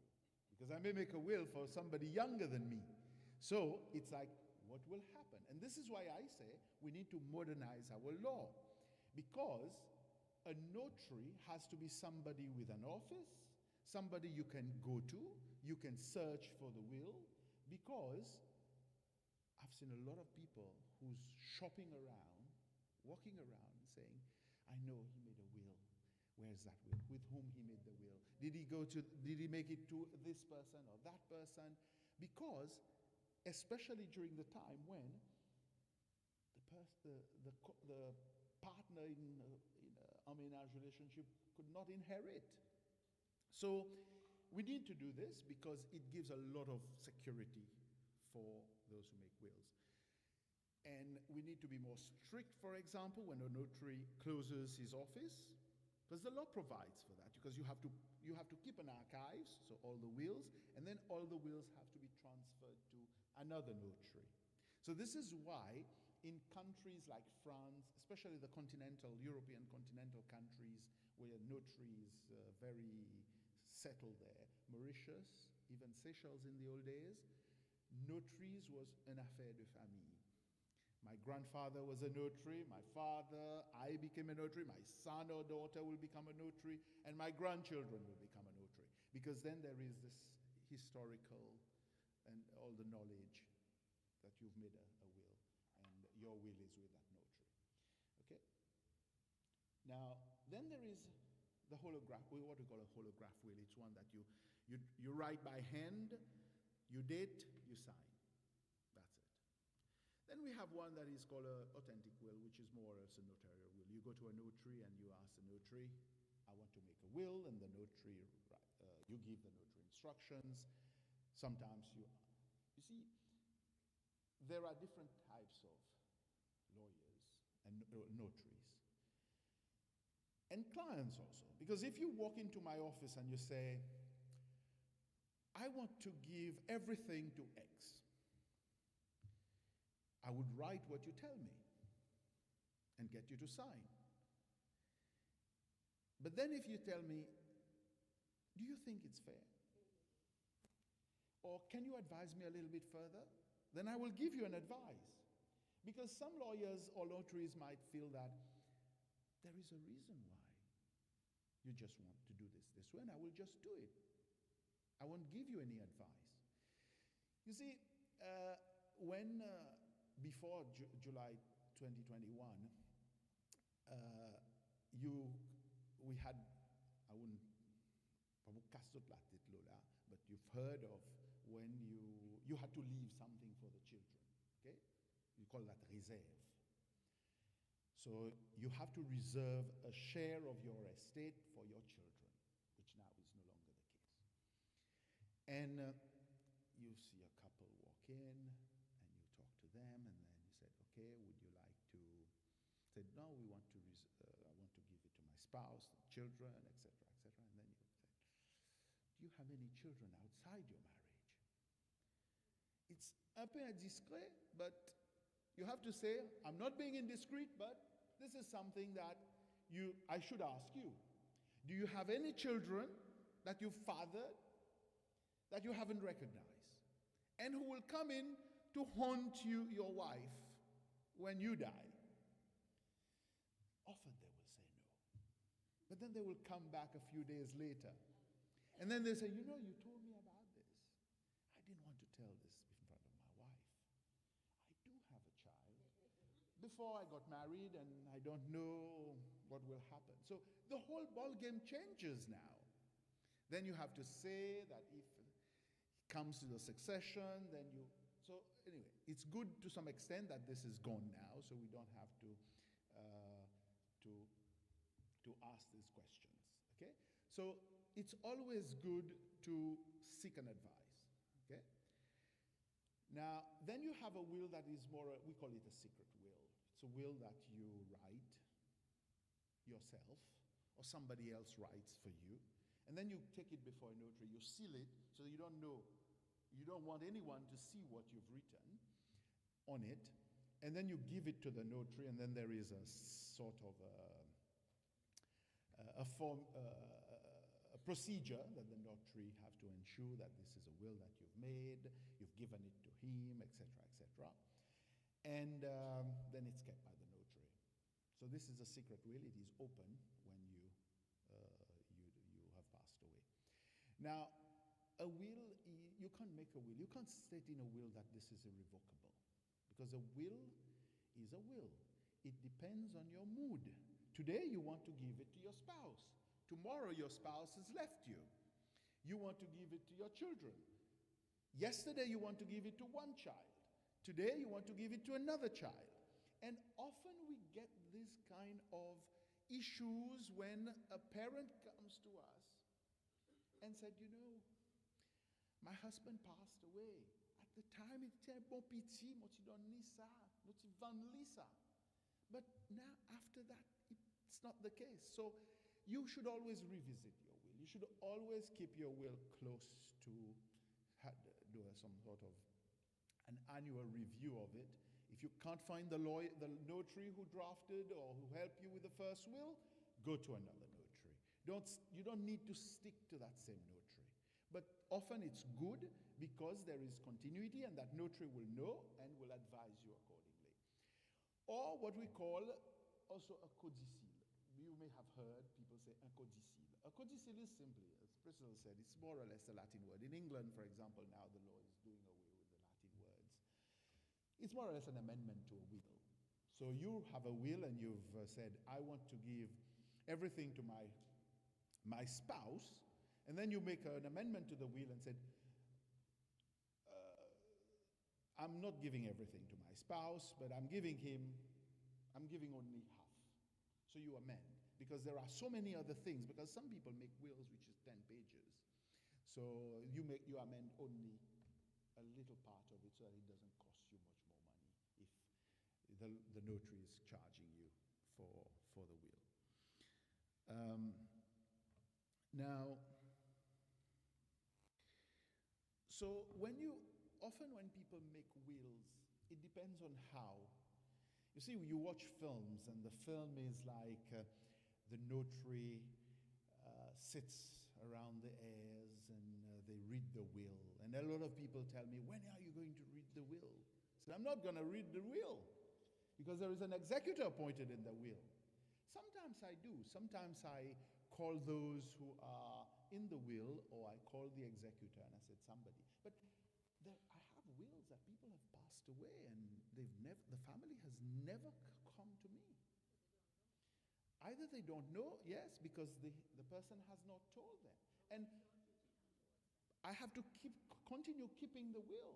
And sometimes I know of the death of the person, and I sometimes find ways and means of approaching them and say, well, the person has left a will, but they just ignore. Because the person may have made a will, or the property that the person had already been transferred. So they don't have any interest for them to come if they think they're spending money for them to have the will registered. Then, no. Because I would not know. I would need the death certificate. Because I can have Jean-Marie who's passed away, but it's not the same Jean-Marie. Unless the family, this is why I always advise people, inform members of your family that you've made a will and it is with this notary. And this is why, again, I said there should be a database of not the contents of the will, but at least that a person has made a will. And if you want it to be secret, but again, you have secret wills, you have holographic wills, and sometimes you may have made a will, but nobody can find that will. Okay? Especially if it's a holographic will. Or the person doesn't want to give the holographic will. So often I advise clients, and I know, for example, some notaries who would not do a notarial will, but would advise you to do a holographic will, and they will keep your holographic will until the person your spouse or whoever who knows about it.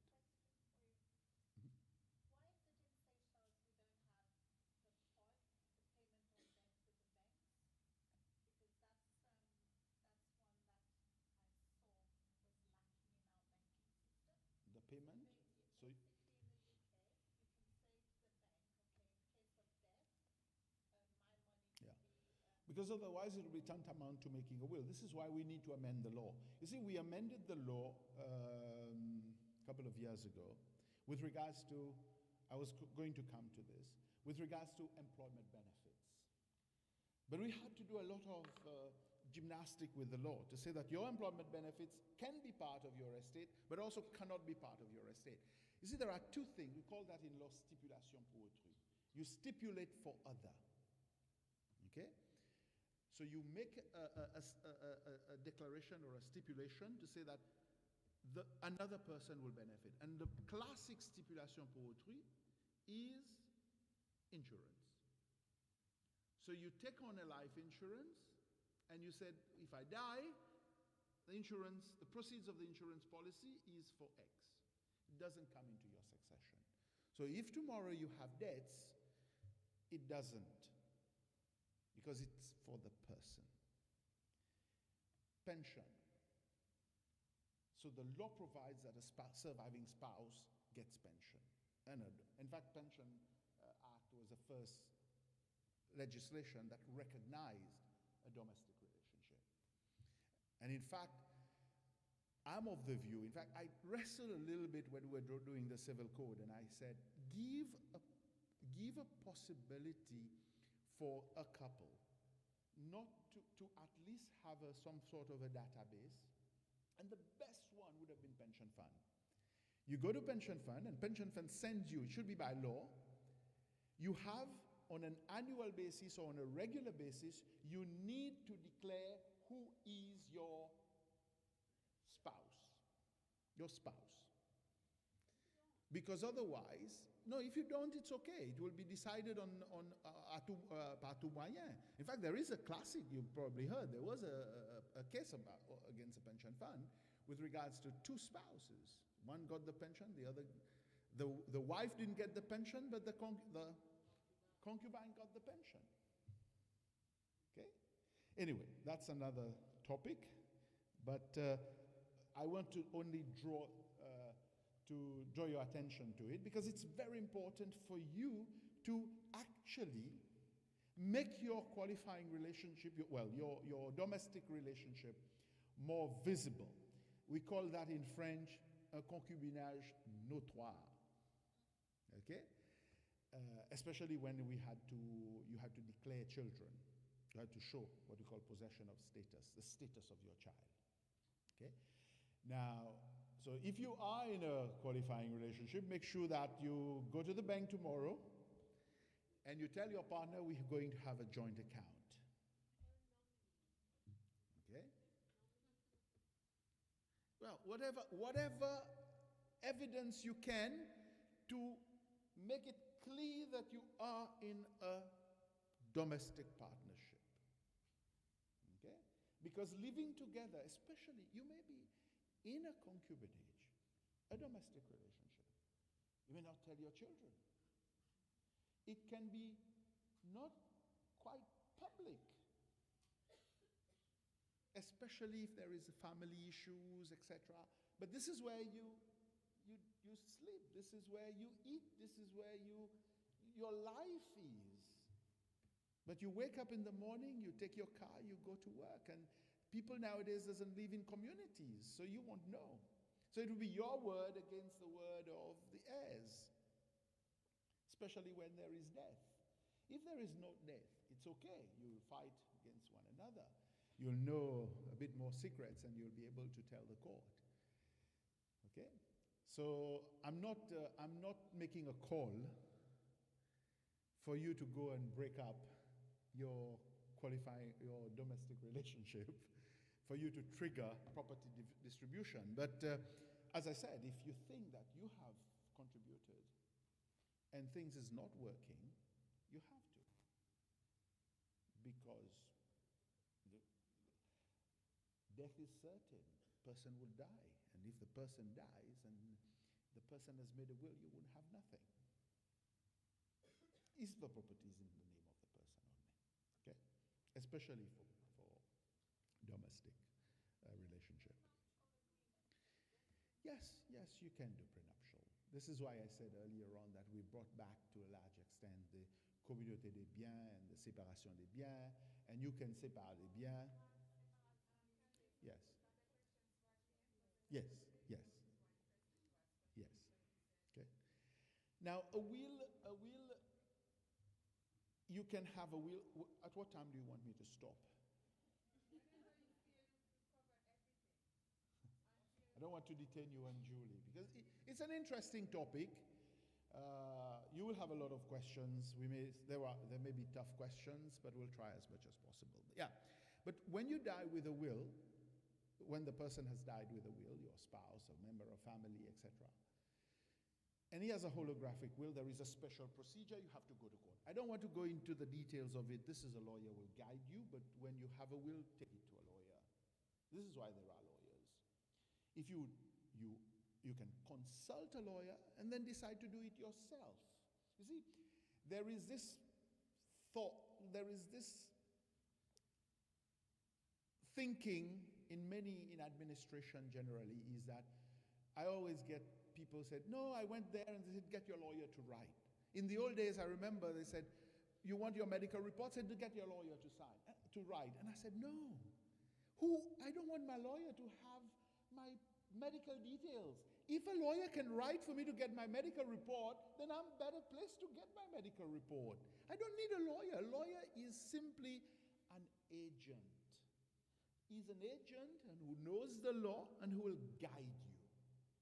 But you have the right to go anywhere to get whatever.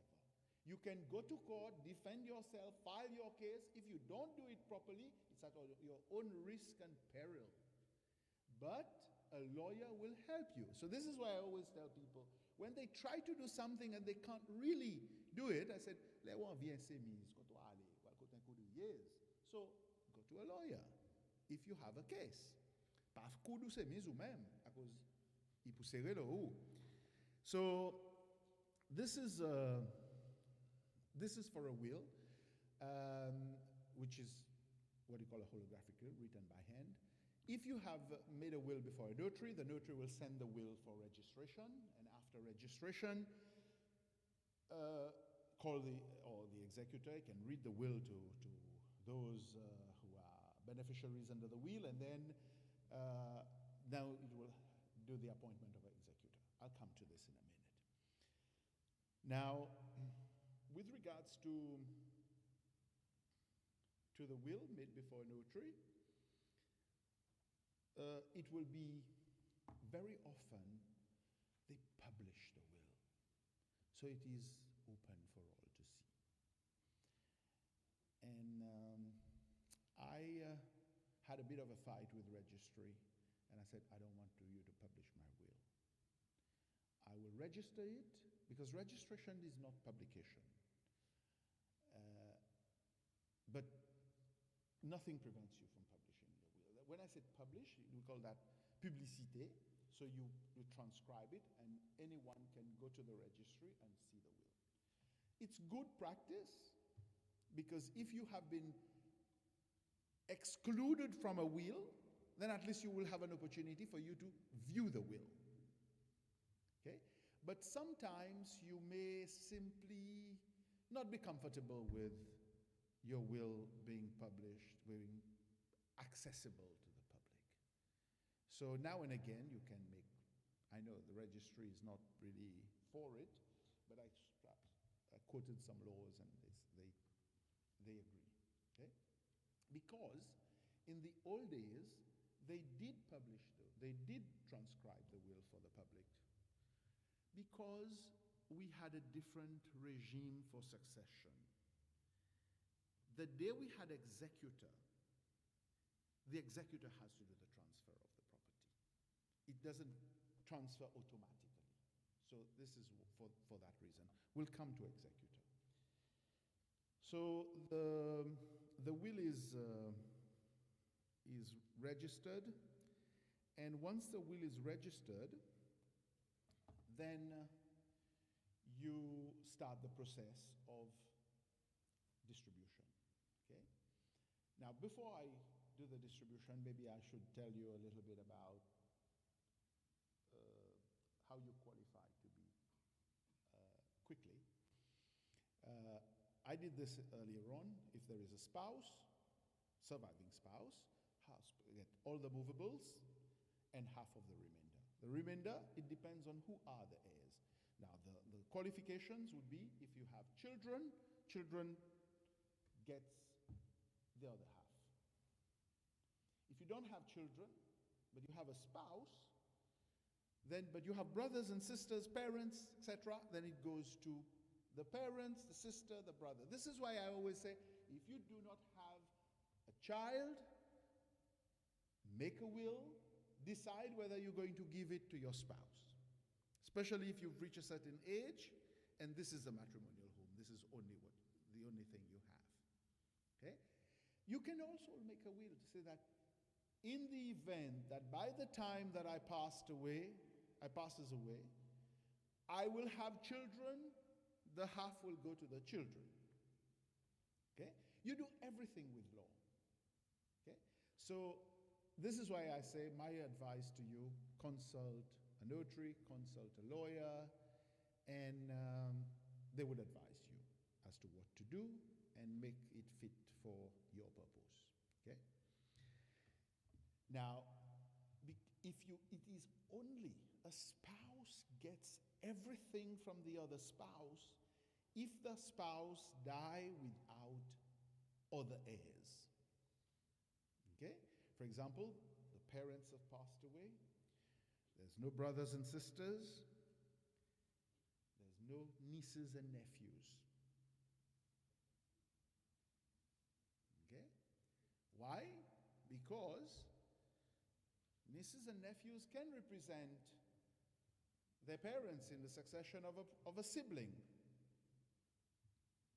So I die, I have a spouse, I don't have brothers, I had brothers and sisters, my parents had passed away, it's okay. And I have a brother or a sister who has passed away, but he has children, the children comes in and become a co-owner of your matrimonial home. This is why I said it's something that you have to sit down and think. Okay? Unless you make a will. So, you make a will. Okay? Now, if you do not have, if you die and you do not have a spouse, that is, you do not have you're not in a qualifying relationship, not in a concurrent, not married, and you have children, your property will go entirely to your children. The only person who inherits everything from one person would be a child or the children. Not whatever number of children you have, the children would inherit everything from a parent. If the parent doesn't have a partner, is not married, and is in no relationship. Even if he has automatically, even if you have a parent, you don't. Child prevails. Everything prevails over this. No. You see, if you die, often people think that, oh, I have a brother, or my brother has passed away and I will inherit, he has only one child. No, you won't. If he has a surviving spouse, yes. Because a surviving spouse was never what we call a reserve heir. Okay? It was not part of the reserve. It was only the children who was part of the reserve, and the parents were part of the reserve if you die without children. Okay? Yes, unless there's a will. Okay?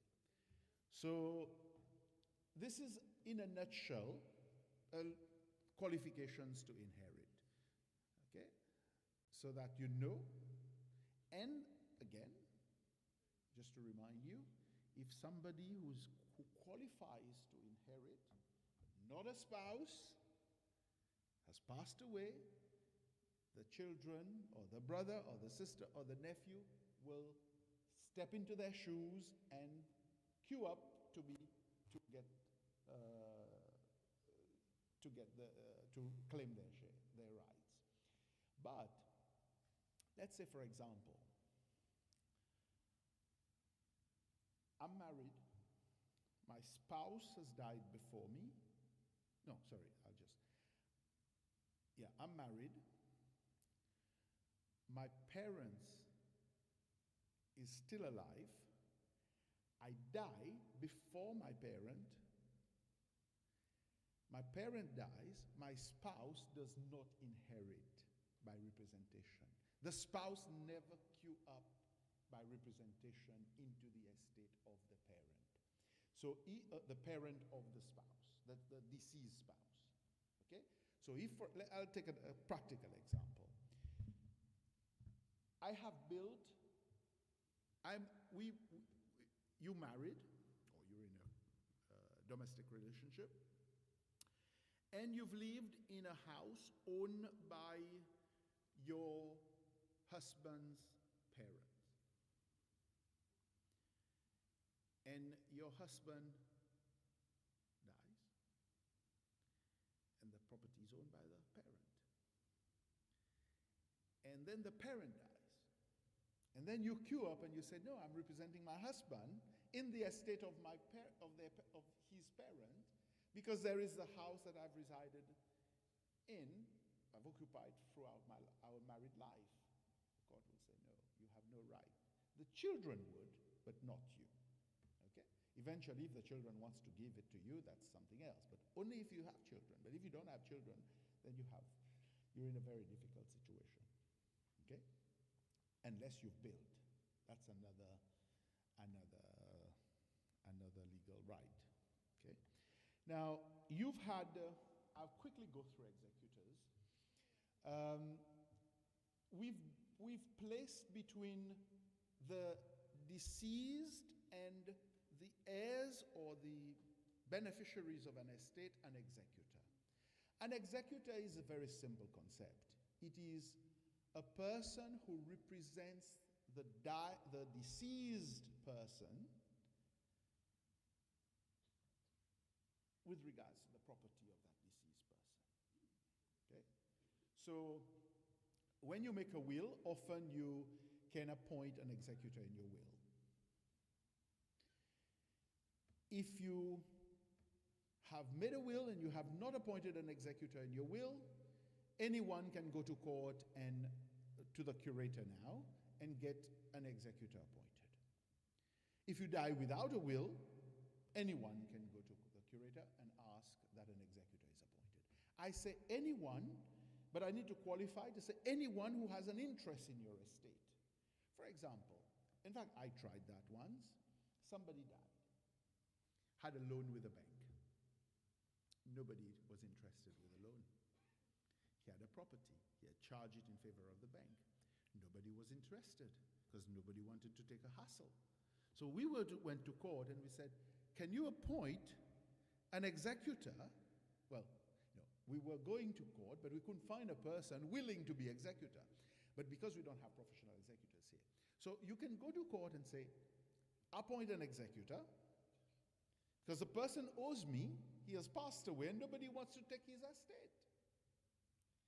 So if somebody dies, he owes you money, large sums of money, and then nobody wants to take his estate, but yet he owns a plot of land or he owns a business, you can go to the curator and you can say, I have a lawful interest in the estate of the person, and I want an executor to be appointed.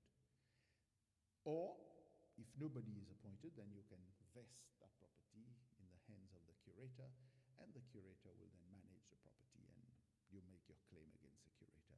See, very often, just on an aside, very often people come to us and say, oh, I can't find the person is not in Seychelles, we don't have his address, etc., etc. There is a person. The curator is the person. Every person who's absent in Seychelles and who cannot be found, or an estate which we call a vacant estate, the curator is there to take over from that person. Often we write to the curator and we said, there is an estate, make an inquiry and apply to court to vest that estate in your name. and the curator refuses. So we then have to go to court and say, there is an estate. Curator. Yeah. No, in the name of the curator. So the curator will take over the asset, manage the asset, and then you make a claim against the curator. No, even if you do it. In fact, the moment you do this, the person appears.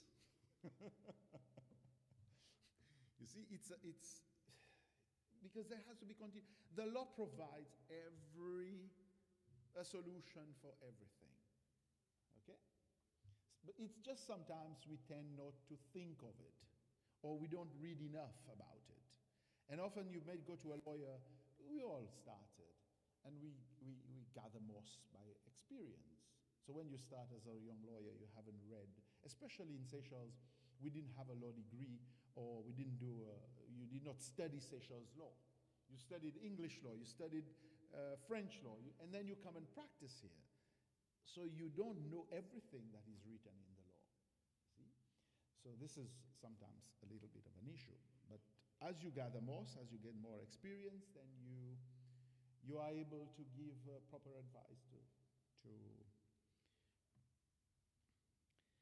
Okay, so there is an executor. The executor, the person who has an interest, an heir, or whoever, will then go to the curator. Now, if the executor is named in the will, you have to go to the curator to get the curator to confirm your appointment. This is where you confirm the appointment. If there is no executor, or you die without a will, then you go to the curator to appoint an executor. Now, you choose the person who will be the executor amongst yourselves. Now, the curator, for example, asks you a little bit of question, whether you know what you are going to do, etc., etc. So often I tell clients, I say, well, tell the curator I'll have legal advice because I don't know the law, but I know that I have to pay the debts, because the function of a curator is very simple. You have, first of all, you draw an inventory, you make a list of all the assets of the person, whatever you know, if the person has not listed it in his will. Then you pay off the debts, because the person have debts. So you have to find the debts, if there is any claim, pay off the debts. And you will only distribute the remainder. So now the law gives the executor 2 years to wind up an estate, to close an estate. I think in our local context, it's a little bit too short. I'd like to see the legislatures increase the time to a little bit more, because sometimes you go to the curator, you wait quite a lot to just get your order for you to go to the bank. And sometimes the banks themselves gives you a lot of hassle. You go there. I was an executor, and it took so long for me to just be able to speak to somebody at the bank. And when I gave them the court order, and the bank said to me that they've sent it to Mauritius. So eventually I had to write to them. I studied law in Mauritius. I said, don't. Mauritius does not have an executor concept. So you're going to the wrong people there. We have executors for 50 years. If for 50 years you don't know what is a function of executor and how to deal with it, then you're doing things wrongly. Then I'm worried. And the day I wrote that letter, they told me, go there and sort things out. Because then what you do, you have to open an executor's account, transfer all the money that is in the deceased account into the executor's account. Because your function is like a trustee, what you call a trustee in English law. So you hold the money not for you, but for the benefit of the heirs or the beneficiaries under a will. And now you have to pay off the debts. Now, if you need to sell property, the debts, some people, we don't have too much of complicated estates. You might find an estate where the debts are higher than the assets. And question is, you might ask that question, what happens if this is the case? the way we've drafted our law is that if the person has debts, everything finishes with the executor. If somebody dies and he owes you a lot of money and his estate cannot pay you, then you lose out. So it's not passed on to the heirs? No. Okay? Now, if you die without a will, without land, and you don't have the necessity of appointing an executor, because if you die and you don't have land, you're not compelled to appoint an executor. So the heirs automatically become owners. This is where the debt passes on to the heirs. Okay? Sorry, I make a little detour to explain this. The heirs can. This is why in law, it gives you a right to do what we call an acceptance. So my father has passed away. He was a businessman. We didn't know his business. We say, either we renounce his succession because we think that this is a monster coming to kill us, so we renounce the succession, and therefore we have nothing to do with the succession. We won't get anything. Or we said, okay, we will accept the succession, but we will accept it under the benefit of inventory.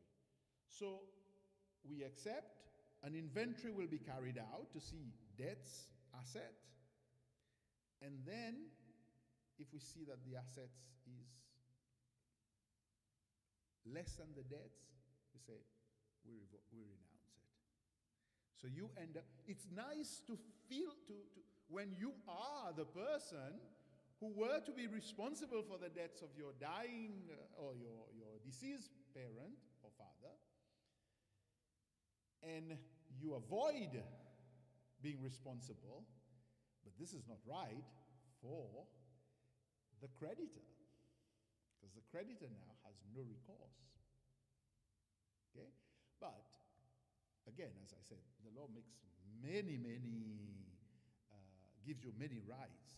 For example, you may find out that before he died, he sold all his property. Before he died, he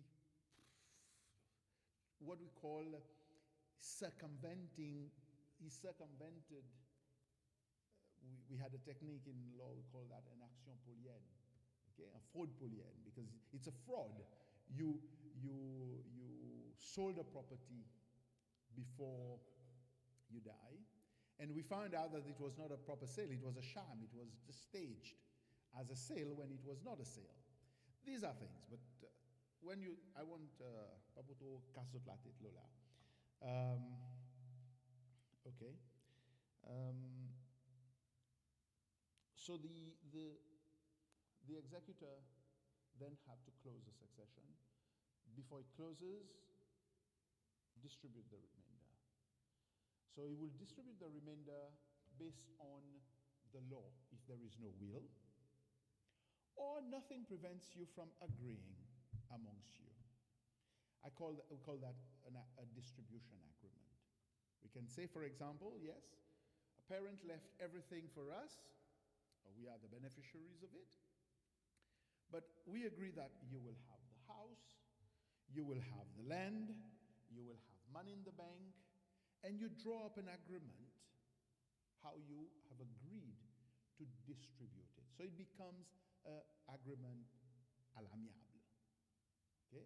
By agreement, by consent, okay? So you do this. But often you can, now, if you can't agree, parent has left a house and there's 10 children. So the executor has no choice than to transfer that property first to the executor, because he's a trustee, and then to all the 10 children, for him to walk out, because the executor has to administer, pay off the debts, distribute, and by distribution transfer the property to all the 10 children. Once you've transferred it to all the 10 children, then you become co-owners in that property. And this is a conversation for another day, because co-ownership is something else. This is what you often call la terres héritiers, propriétés héritières. héritier, etc., etc. It's not that, in fact. It is co-ownership. You have rights. You can trigger a sale for you to convert your co-owned share into money. Okay? So this is... so what happened often is that 2 years is not enough for an executor to wind up and close a succession, an estate. He has to go to the curator again and say to the curator, look, I could not. You see, I've always blamed because they told me that we did not put enough heart and soul and practicalities in the Curatel Act. Yes, it was not a law. It was done when I was in government, but it was not really my law. It was something that was thrown to us because the civil code was going to be start operation, and we had to do something with the Curatel Act, which was already a draft there. Not a good law to me. We need to do a thorough review of it because it has created nightmare for a lot of people. You know, even myself as a lawyer, I feel that it is difficult law, costly for some people. Although we don't have inheritance tax in Seychelles, and I hope it doesn't come for a lot, yeah. But normally, if the value of the estate is not that much, even in England where there is succession duties, you will be out of that unless it's a really valuable succession. But we need to make things a lot easier with regards to this, and I hope the legislators do revisit it and bring a lot more ease to the people who has to use this law. I say this because you have to appoint an executor to complete the winding up of an estate within 2 years of the date of death. So if you go to the curator 6 months before a year and a half after death, and you have only 6 months that you're given. So I think more leeway should be given to the curator to say that you can be given 2 years or whatever amount of time that the curator deems fit to give you in the circumstances, for you to wind up the estate. I went once and stand in for a lawyer, and when I heard the curator make his order, the 2 years was going to run in 2 months' time after the order. So by the time you get a copy of the order from the registry, your time limit has already run out. So you have to go back to the curator and make an application for you to get an extension. And this is why we publish the appointment of executor now, because you may be dealing with an executor, and the executor's mandate has already come to an end. So it's a bit of an awkward situation. So then after that 2 years, you get a 1-year extension.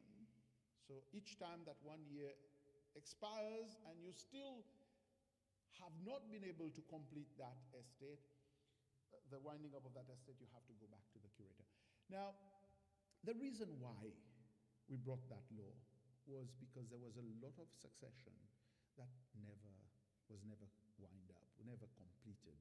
Pas jamais close avant succession. People always thought that I'm executor pour la vie. And then this is why then there is always a conflict, because people are so attached to land that nobody wants to subdivide the land. So you want people to have the will, or to be required that they need to close an estate. And you may continue to be in co-ownership, but you'll be co-ownership in your name. It won't be Heirs Jean-Joseph, and forever say Heirs Jean-Joseph, but you will know who are Heirs Jean-Joseph. And if he has 20 children or 20 heirs, the 20 heirs will be listed in the land registry as co-owners of the property. And often the problem lies because you may have a neighbor and there is an encroachment on your property. And you're trying to find a way to go to court, but you still have heirs, and you don't know who the owners are. So it has a benefit. Okay?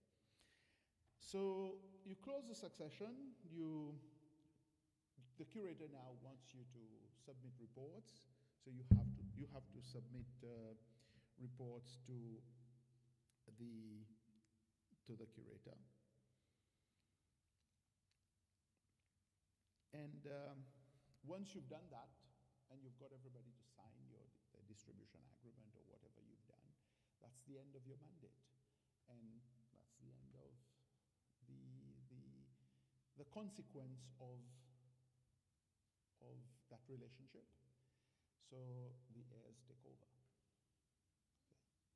So that's all, unless that I have. I know I've been quite long because I covered for a colleague who was supposed to come but who could not make it due to illness. Thank you.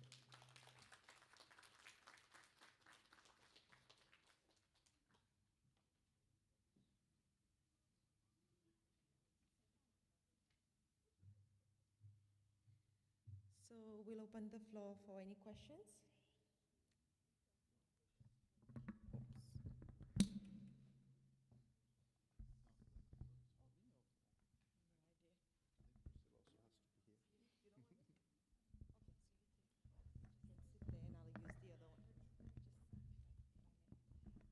I think Mr. Ali will do the questions because, like I had mentioned to you all before, his part was a lot juicier, and I think all the questions will really originate from everything that he has spoken about.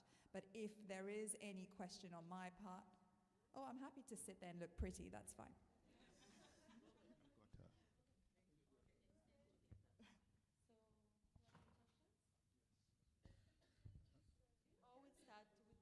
Oh, sorry, Jesse, sorry. You want us up? It wasn't me. I was quite good. It's Frank that's, really messed you guys up. Yes, because I think that for you, we started on a negative note. You see, we started on the breakup of a relationship. You see, the law provides also for how you are going to live a proper, prosperous life as couples. You see, because we haven't spoken about marriage, about the support, the fidelité, the assistance, and if you have a problem with your child, how your child should be called to order, the control of the children, the guardianship, the enjoyment of your child's property or joint properties. So it's not only, because I know the breakup of a relationship is often more topical than to live paisiblement. Yes. Sorry, you had a question?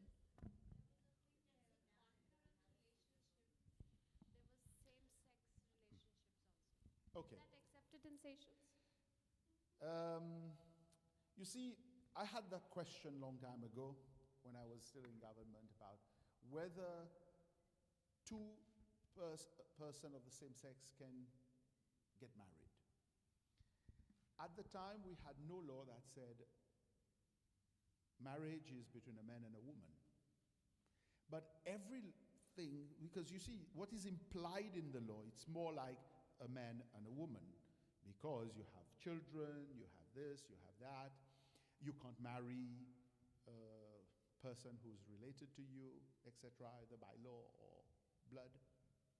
No, by law, mostly, or by a step sister or something like that. So my conclusion was that a marriage has to be between a man and a woman. Now, what our law says, the Constitution in particular says, if there is a law, so when you look at the way the Constitution is drafted, it is drafted in a way that it doesn't tell us that there is a law that prohibits this. Because what it says that a law that prohibits same-sex marriage would not be against the Constitution. Okay? So it doesn't prohibit a law to allow same-sex marriage. But if there is a law that expressly says so. But we've made mention of that because what is a qualifying relationship? When we mention a qualifying relationship, we haven't said it is a man and it is different sexes. So to me, we have, to some extent, in a small dose, brought or may bring in this. And in fact, there is also an interesting law that we passed recently, a couple of years ago when I was in government, the Domestic Violence Act. Very wide law, which to a large extent will bring in even people living in a same-sex relationship to protect, because it protects such a wide, your grandmother, your other close relative. So we tend to think, see, until the court says no or yes, because the court is there to interpret laws, I think that qualifying relationship, same-sex relationship, can come within the definition of qualifying. But however it says, what a qualifying relationship would be a qualifying relationship if there is no legal impediment. For me, a legal impediment. No, I prefer to stand. Okay. I'll stand up here because Priscilla is sitting, so in case when she speaks, I will be able to enjoy a little bit of to sit. So for me, the question now is whether a same-sex marriage will be a legal impediment. A same-sex relationship will become a legal impediment. I think a legal impediment is more, for example, if you're less than 18, then you cannot be in a qualifying relationship. We didn't touch on that. There's so much to talk about. For example, you cannot be in a qualifying relationship if you're below 18.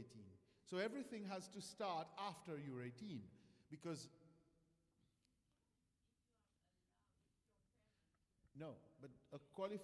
change the law. You cannot get married until you're 18. We've brought a law to say that dispensation by your parent or by a judge is out. So and even in a domestic relationship, your domestic relationship will have to start after you reach 18. See, because you may be a juvenile, a minor. This is why in the old days, people ask, we call that éminé émancipé, okay? Because you've been emancipated by virtue of having a child. So then you can become a person of age. So again, for example, for your information, if you were in a qualifying relationship, then you decide to get married with the same person, the time that you've been in a domestic relationship counts for the purpose of distribution. So the 7 years will start counting from the day that you started your domestic relationship. So you won't say, no, we were married only 3 years, but no, you've been living together for 10 years. So half. You'll get that. It sounds a little bit like a Eddie Murphy stand-up comedy about the half thing. But yes, you will. So it counts, okay? But if you were in a qualifying relationship, let's say you were in a qualifying relationship in inverted commas, and you get married to another person, then your marriage prevails. Unless you got married to you have to think practically. You get married to another person, but you carried on with that relationship, and then it became a concurrent relationship in the end. But otherwise, it comes to an end. But what the person would do, let's say, for example, practically, I've lived with somebody for 8 years, and I've been in a qualifying relationship. I woke up one day, and without telling the person found out that I'm married. So there's no qualifying relationship, there's no domestic relationship anymore. But I can be now sued for property, because by virtue of my marriage with the third person, I've terminated that domestic relationship. So this is where you go to a lawyer. The lawyer will explain this to you and tell you whether you have rights or do not have rights. property. Sometimes there's nothing to look for. So this is why people just get out of that relationship. But if you don't, you lose right. Okay. We have one question from ladies watching online, from Melissa. If Seychelles people and foreigners in marriage, are there any laws protecting foreigners? Yes. The foreigner is taken just as a spouse. You see, I've come across this whilst practicing. Lots of foreigners say, no, we cannot buy property together. Yes, you need sanction. You need government permission for a foreigner to buy property. But I said, apply for sanction. Then you can explain to the government to say that I'm married, I want to buy a property for that property to be our matrimonial home, and I want to own half of it. But I've had cases, I've represented clients in cases who bought property, invested into the matrimonial home, they divorced, the marriage was dissolved, we brought a case to court and we said, we want the property, and the court even ordered that the property will go to the foreigner. Because the foreigner can show that either I invested a lot at the time, I want to remain in Seychelles, or even if I don't want to remain in Seychelles, the spouse who is Seychellese is not using that property as a home, and I want to recoup my investment. So, and the court, you won't need government permission for that. So the court order suffices once you get that. Yes.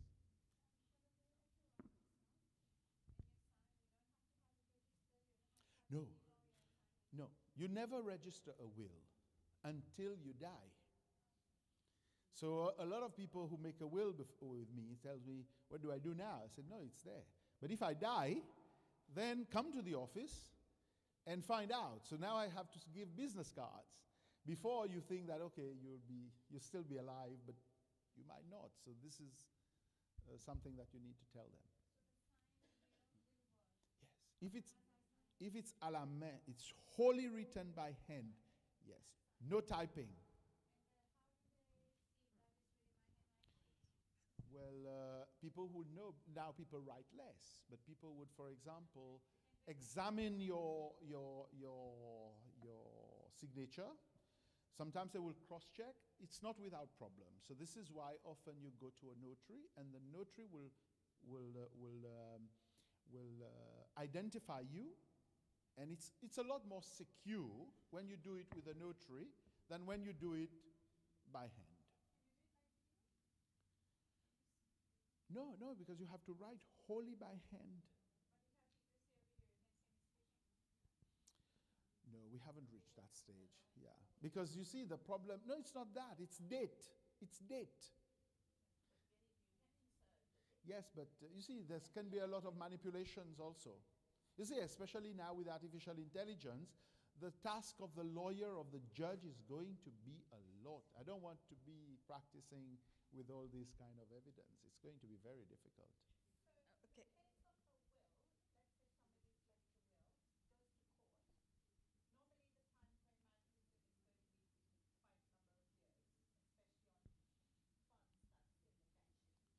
No. You mean if you've made a will and then to distribute? No. It can take a couple of months. So in fact, ideally, when we did the Curatel Act, I said that to the Assembly. I said, you will be able to get an order of appointment of executor even before you are buried. So but unfortunately, it has we'll not move been to the the case. lady in the back. Yes. Ok, moi c'est ça, vi konen pa l'étan on peut faire will. Quand tu t'es freedom one, comme si pa l'étan mon travail, mon acheter mon la terre, mon build mon la case, mon un enfant. Par exemple, mon livre, mon la case ou whatever mon la terre pour mes enfants. Est-ce que moi dans mon will, mon capable passe li den par ici l'invers un enfant après marié que madame quand deux enfants qui pas pour lui, mon capable passe li qui ça li fait will qui quitte ça la terre juste pour sa femme, pour sa madame comme si. Est-ce que moi capable faire ça? Non. Ou capable, on a liberté pour donner whoever you want. Mais on n'a pas liberté pour limite ça dit monde qui ou donne ou bien pour lui dispose ça bien qui m'a y fait le plaisir. You cannot give somebody, you cannot sell a property to your child or to anyone, or you cannot gift a property to any person, whether it's a child or not, et dire avec lui, mon lé qui ou garde sa propriété, ou bien mon lé qui ou pas faire ça ou pas faire ça. La loi permet tout faire en quelque chose. Il permet tout donner bien un dimoun, pour lui jouir ça bien pendant son vivant, et qu'on appelle la jouissance, mais transfère ça bien pour aux petits-enfants qui soient innés ou bien qui pounés, mais les autres pas pour qu'à les autres en main. So la loi parle soit mal en main un dimoun pour lui capable dispose of property as he wishes or as they wish. So on n'a pas quantité de freedom. On a freedom pour donner whoever you want, but on n'a pas sa freedom pour les autres en main. So the gentleman. À part ça, qui appelle ça substitution. Yeah, good morning. Supposedly, supposedly the husband bought the property before he got married. He took a loan to build a house, but the bank said, no, you need to put the name of your wife on the bank loan, despite the husband can afford to pay the loan. During 15 years, he deducted on his salaries, and it happened that they get divorced. Will she get 50-50, despite they don't have children together? Yes. 50-50. Yes. Despite the title deed is on the husband. But okay, let's put it differently. You have that property, Yeah. okay? You bought that property, but again, it depends on when you bought the property. Yeah. But let's assume that you qualified under the land bank scheme and you married, okay? You buy a property, it's in your name, you made an application before when you were still single. But then it happened that the government transferred the land when you were married. And the land remains in your name because now, but let's assume the bank did not even force you. The bank gave you a loan. You paid that loan through your own means, and then you decide to, you married, okay? And you're paying the loan and all, and then all of a sudden something happens, there's a divorce. Okay, now we'll The move person to will the next step. be liable to get half. But if the bank forces you, that's something else. In fact, if the bank forces you, your spouse automatically gets half of the property or whatever percentage. In addition, but then you might call it quit because you will have half of her share, she will have half of your shares. So you might say, okay, non, la moitié. On va pas la guerre la moitié, camarade. Anything? Good morning. Thank you very much. I think you made it very clear that Emma gets everything I have automatically. Right? Pues my question say she's a minor. Let's say tomorrow something happens to me. Automatically she gets everything. Yes, but how does that work now in terms of being under 18? Then there is a guardian that is appointed. So you see, we've moved on again. As I said, there's so many things to talk about. Guardianship. That's more or less. Damayas, padamayas, and the all. So when you are married, or in a qualifying relationship, the parents are the guardian. Pre-2021, it was the father who was the guardian and not the mother. Okay? It was one of our discriminatory law, but maybe practical. Now, practical, I say. Practical. Okay? No, at the time, practical to some extent, but it has, you see, guardianship is mismanaged in Seychelles because nobody supervises guardians. You see, because a minor, like you said, if you pass away, your daughter, your child is a minor. Now, who will have enjoyment of the property? Who will manage the property in a business-like manner, get the proceeds of the management of the property and bank it? So there's a strict way of doing it because a guardian can be sued for mismanagement of property. Okay, now to take your case, you are now the guardian of your child. Now, so anyone can apply to court, can be an aunt, a cousin, a third party, a friend, can apply to court to say, I'd like to be the guardian of the child. Now, the court will then, there was the Attorney General, who we call it a ministère public, who will intervene to step in to represent the child. Okay? For that proceedings. No, for this proceedings. The Attorney General will represent the child. The Attorney General will ask social services, or the court will ask social services, to ascertain whether the person who wants to be the guardian of the child is a fit and proper person to be the guardian. So now, a guardian is appointed. The guardian has no right to sell property. The registrar immediately put a restriction on the other end that is for the minor. The bank account, frozen, will be freeze. There is a freeze on the bank account, and everything you do, you have to go to court to ask the court for permission. You know, tell this to people. I had a meeting recently, and I was trying to tell somebody that this is what we have to do. And often they frown. But I tell them, I said, put yourself in the shoes of the person.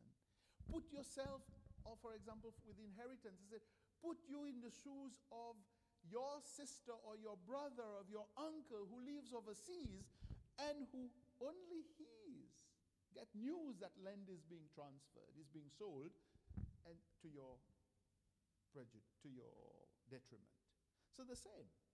So the law provides for that. The law gives maximum protection. So now you have to make an application to court to say, I need money for the yearly maintenance of the child. So the court will then tell the guardian, I am going to give you access to the bank account for you to maintain the child. So I'm going to give you a certain amount of money for the yearly maintenance of the child.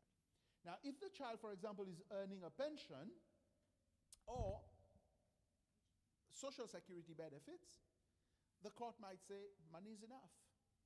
I'm not going to allow you to get any money for the yearly maintenance of the child. But can I appoint today as Yeah, appoint somebody as a guardian? You can do it by as will. my life. You can do it by will. You can do Thank it you. by any agreement. Okay? But for your benefit, when you have a child who is a minor, the minor child's property is protected because the land registrar, the moment, in the old days we had a conseil de famille, okay? And there was this kind of a family council, more or less, rather than a conseil. A family council, and there were minors. You cannot touch their property without the family council's permission. But now the registrar, with the new land system, the registrar put a restriction, and the law says no dealings with the child property, no compromise without the permission of the court. So you have, for example, I've come across many situations. I've come situations where, for example, a parent wants to mortgage a property to be of a child who is a co-owner and borrow money to build a house. So my question has been, for whom will the house be? Because then the parent says, no, I'm paying the loan. They said, no, you're creating a right for yourself on the child's property. So when the child is of age, what is he going to do? He's got a house, which is for the mother, and he only has a share in the land. And his rights is affected. Anyway, but these are more practical issues that the Attorney General always, as Ministère Public, has to raise with the courts. So we'll take the question from this lady, then we'll move to the lady in purple. Okay, good morning, everybody. My question is like this, Monsieur Ali. If a person, a father, is married, but before the marriage, he transferred the house and land on the child, on his daughter, or on his son, okay? Not from the marriage. I not- mean, he's going to get married. You said. No, he did this before he married the woman. Is the woman the mother of the child? No, Okay, nothing to do with that. So what happens now? Let's say the man dies. Can the woman fight to win the property? No, because this is property that the man would had prior to getting married. Okay. Okay, so you're not entitled to anything that the person has Has before. before they get married. But if he was in a He was. if he was in a domestic relationship, He was. then the time of the domestic relationship is counted. That I'm saying. As because- long as the person dies after 1st of July 2021. Okay. If the person has died before 1st of July 2021, then won't be. Okay, so the spouse can take the matter to court, and No, this but will what be the spouse can do, yeah. you see, even under the old law, if he has invested in the property, then the spouse, who's what surviving spouse, can go to court and say, look, there was what you call, I've invested in that property. There was we call that, when the judges were trying to do a little bit of a legal gymnastic with it, would say there was a société de fait, a factual association. We were pulling resources together. I was at home. I was not working. I was at home. I was looking after the family. I was doing this and that. He was in the shop. He was busy working, or I helped with the accounts. So you can always bring as much evidence as possible for you to try and establish.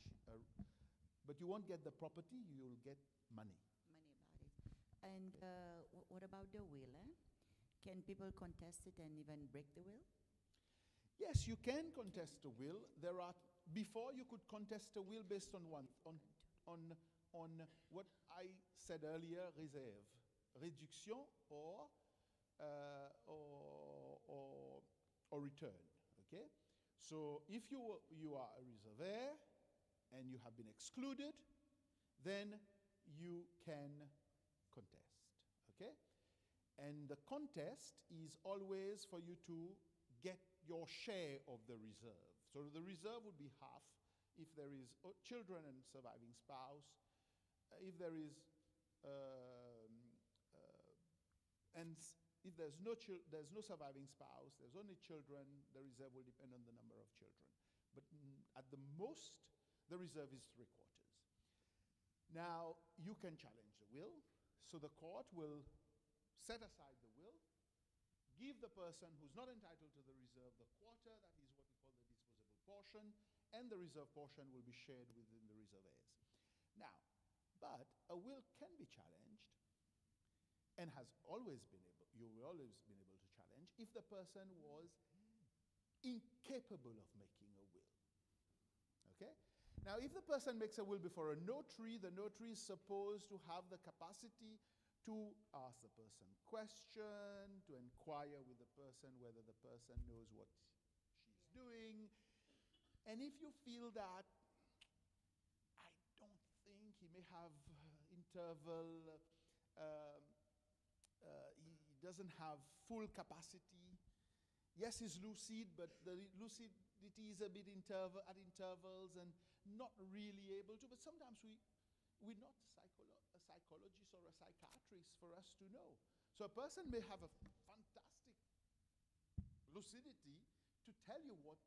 I've made wills with people who are, I would say, on a deathbed, but they know what they want, and they tell you because they've talked to you beforehand about it, and you are just going to do that. But if you feel a bit uncomfortable because it may come to bite you, you might as well say, thank you very much, I'm so sorry. I don't think I'll be able to do it. And you don't need to be able to sign also.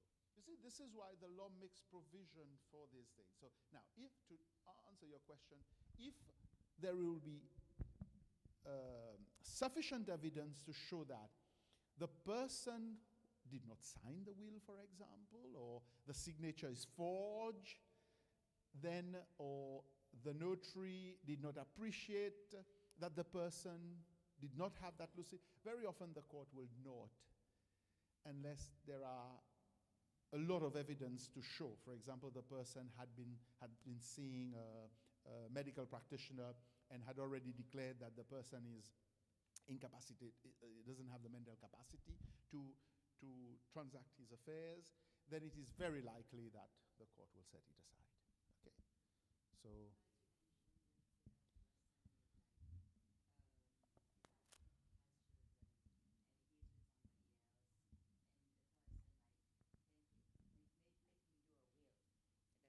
And the children says, but I don't believe my father would have made such a will if he was in his proper state of Yes, mind. but But they were not there. They were not there, present, Yeah.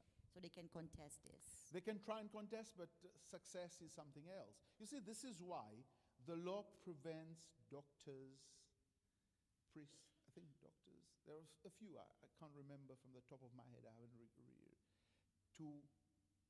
for them to be beneficiaries of wills. Because a doctor can poison, you see, to prevent people who are looking after the health of, and you see, even in the modern age, carers. You see, because you have your parent, you're in New York, in Paris, in Oslo, in Timbuktu, and your parent is living in Seychelles with a carer, and the next thing you find out that she's made a will, or he's made a will, and he's given everything to the carer. You see, so practically, and he might have done it avec toute connaissance de cause. But if he does it with toute connaissance de cause, it's okay. But the question is now, can carers benefit from a will? Yes, but the law might say, no, you came in to care for the person, especially when the person has children. But now with freedom of testamentary freedom, the person might say, no, I want to give it to the person who cares for me, but to the detriment of the children. So it's a bit scary. It's a bit scary.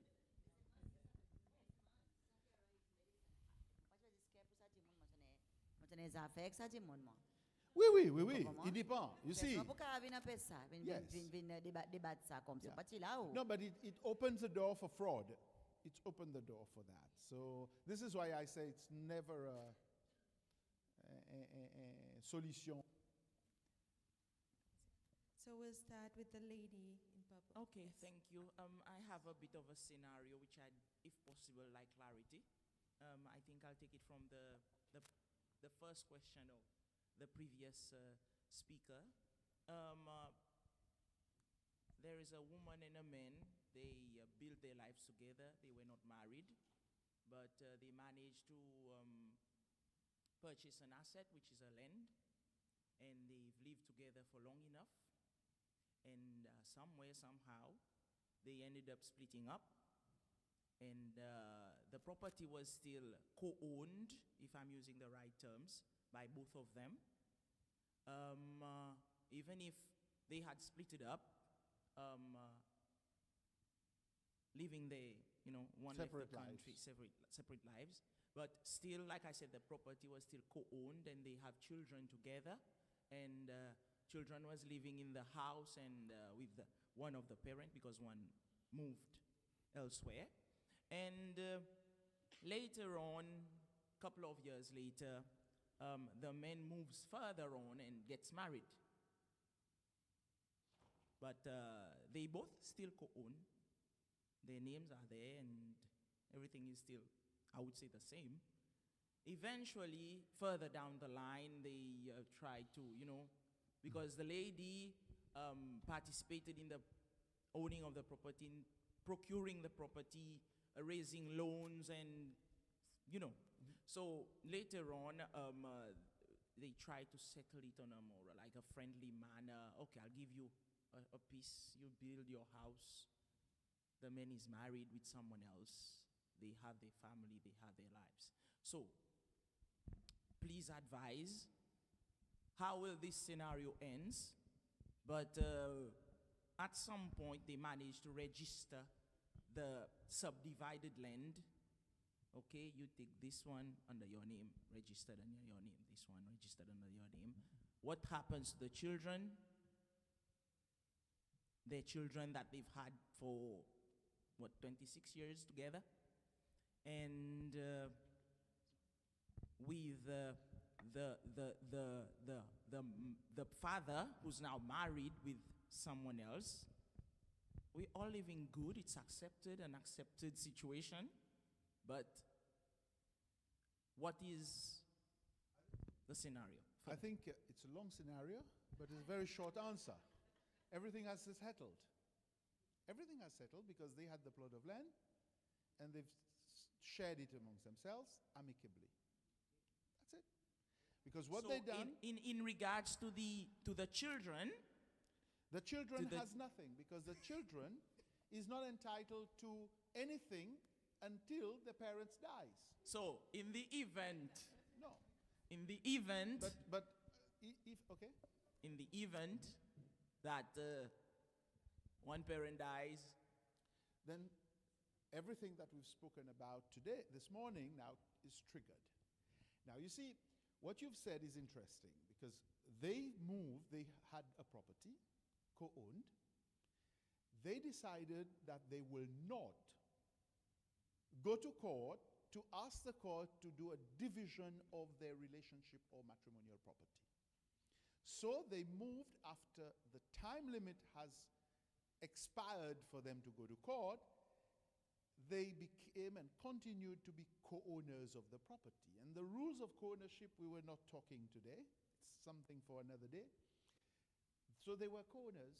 And as co-owners, they decided to use their rights wisely and well, and they decided to share it. So they subdivided the property. You take portion 1, I take portion 2. They all nations for itself, God for us all.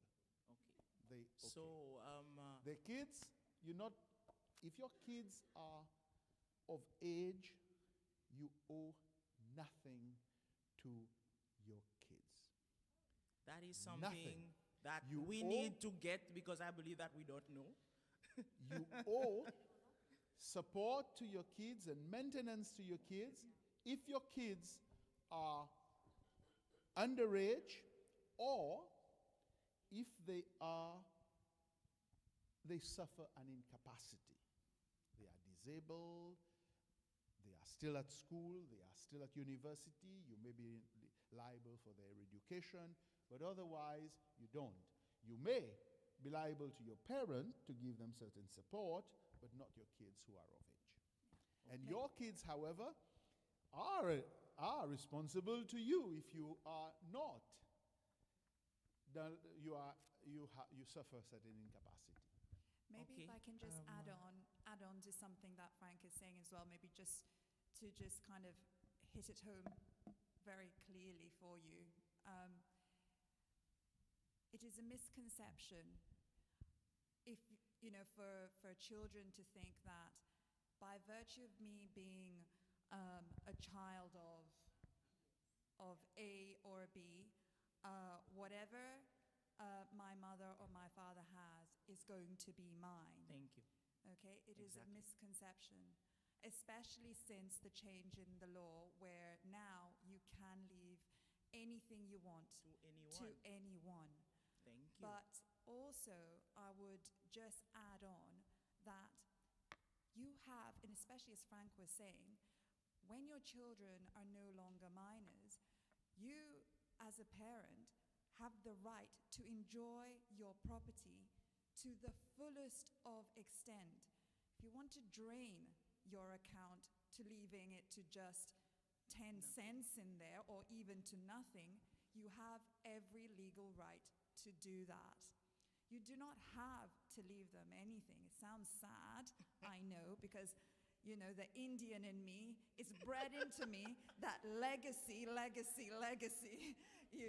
I mean, at the end of the day, the children is the DNA that you leave behind. But going back to your question, you do not, have to leave behind anything for them. Thank you very much. That, I think, is very enlightening to everyone because perception against reality is very different. Now, in the event, just a follow-up question, in the event that in the existing house, the parent has a living child who's mature, married, do they need to write a will, or in the event that they passed away and to leave inheritance behind, what do they have to do? They have to write a will, or? I always advise, this is why I said, a will is always advisable. It's sure for you, and you know who your property will go to. You see, there are many, you can give somebody a surprise when the will is, the succession opens, and you find out that you are not a beneficiary of the will. Or, yeah. This is why in your will also I advise people to state how you want your body, your remains, to be disposed of. Because, you see, if you ask somebody 15 years ago, everybody know exactly what they will do as a family to their deceased parent or deceased sibling. Nowadays, people fight over, or they decide that it should not be cremated, it should be buried, should be thrown at sea. We don't want to go to this church, we don't want to go to that. So it has happened. They've even gone to court for that. So there is a bit of a fight over.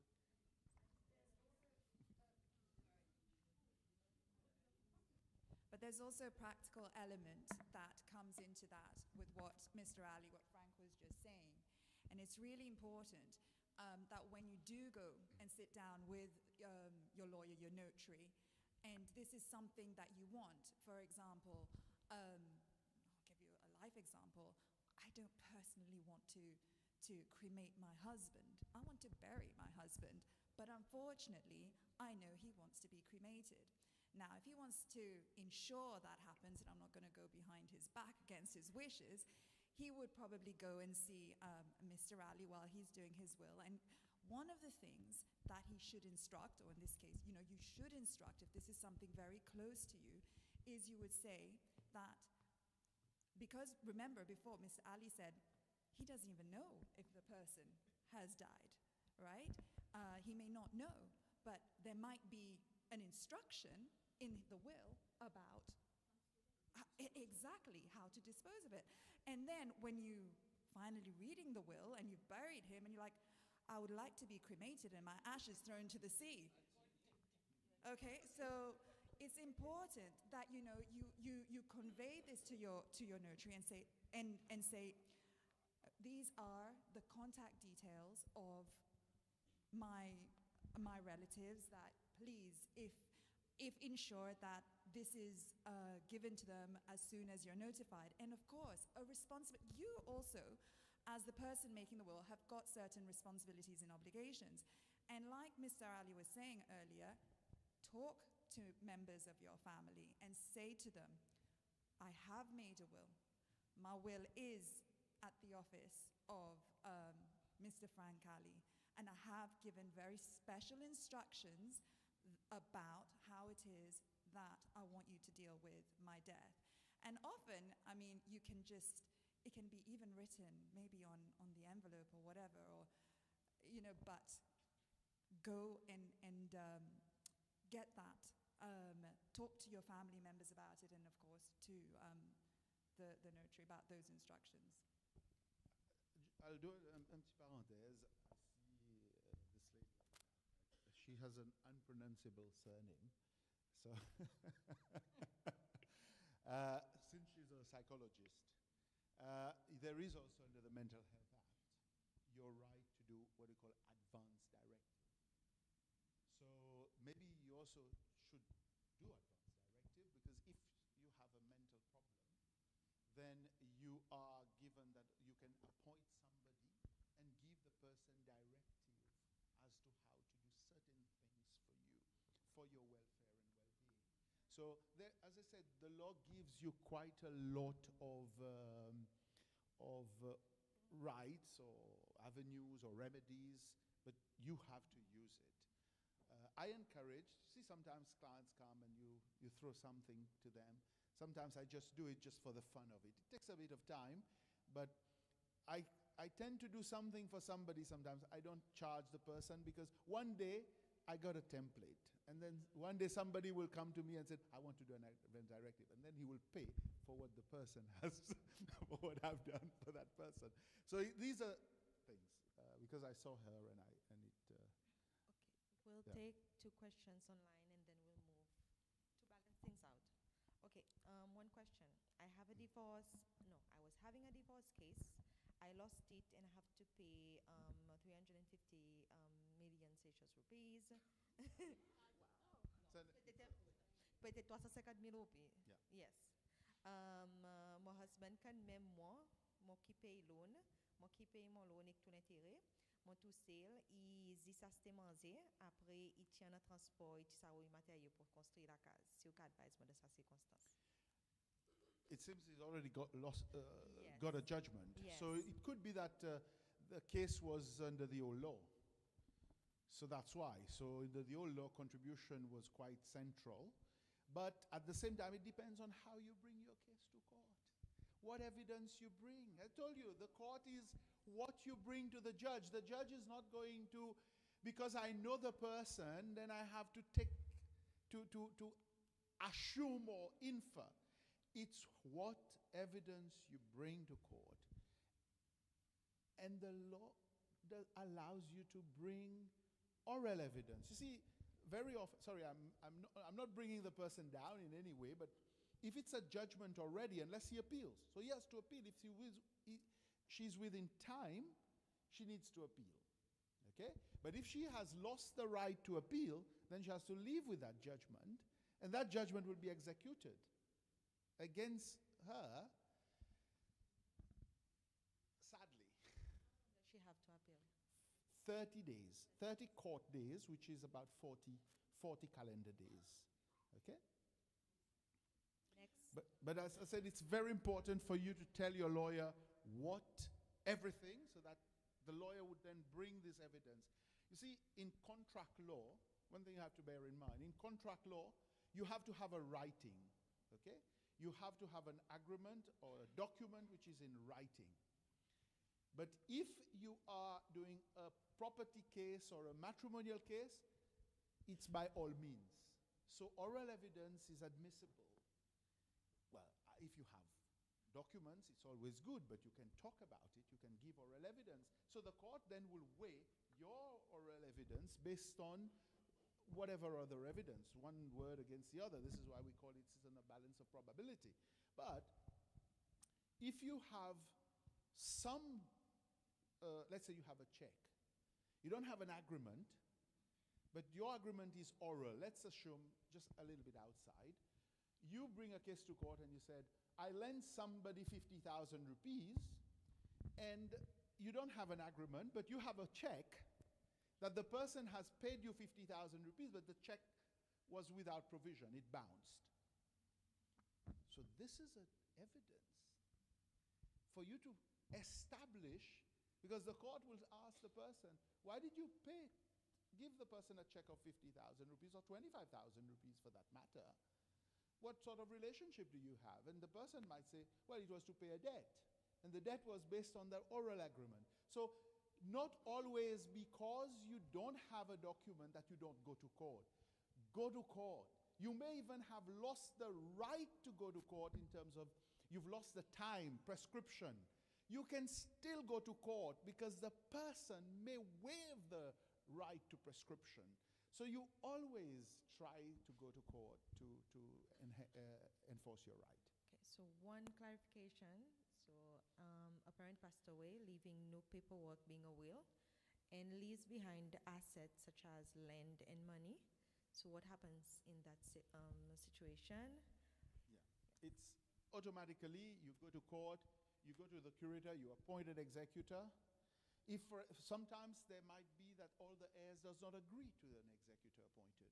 So you go to the curator, you ask the curator to appoint, you show the urgency, because sometimes it's what you say to a court. If you just go to court and say, I want to be appointed executor, but you don't say to the court that, or the curator that, look, there are opposition, or some of my siblings are in Timbuktu and we don't have contact with them, it's urgent and necessary that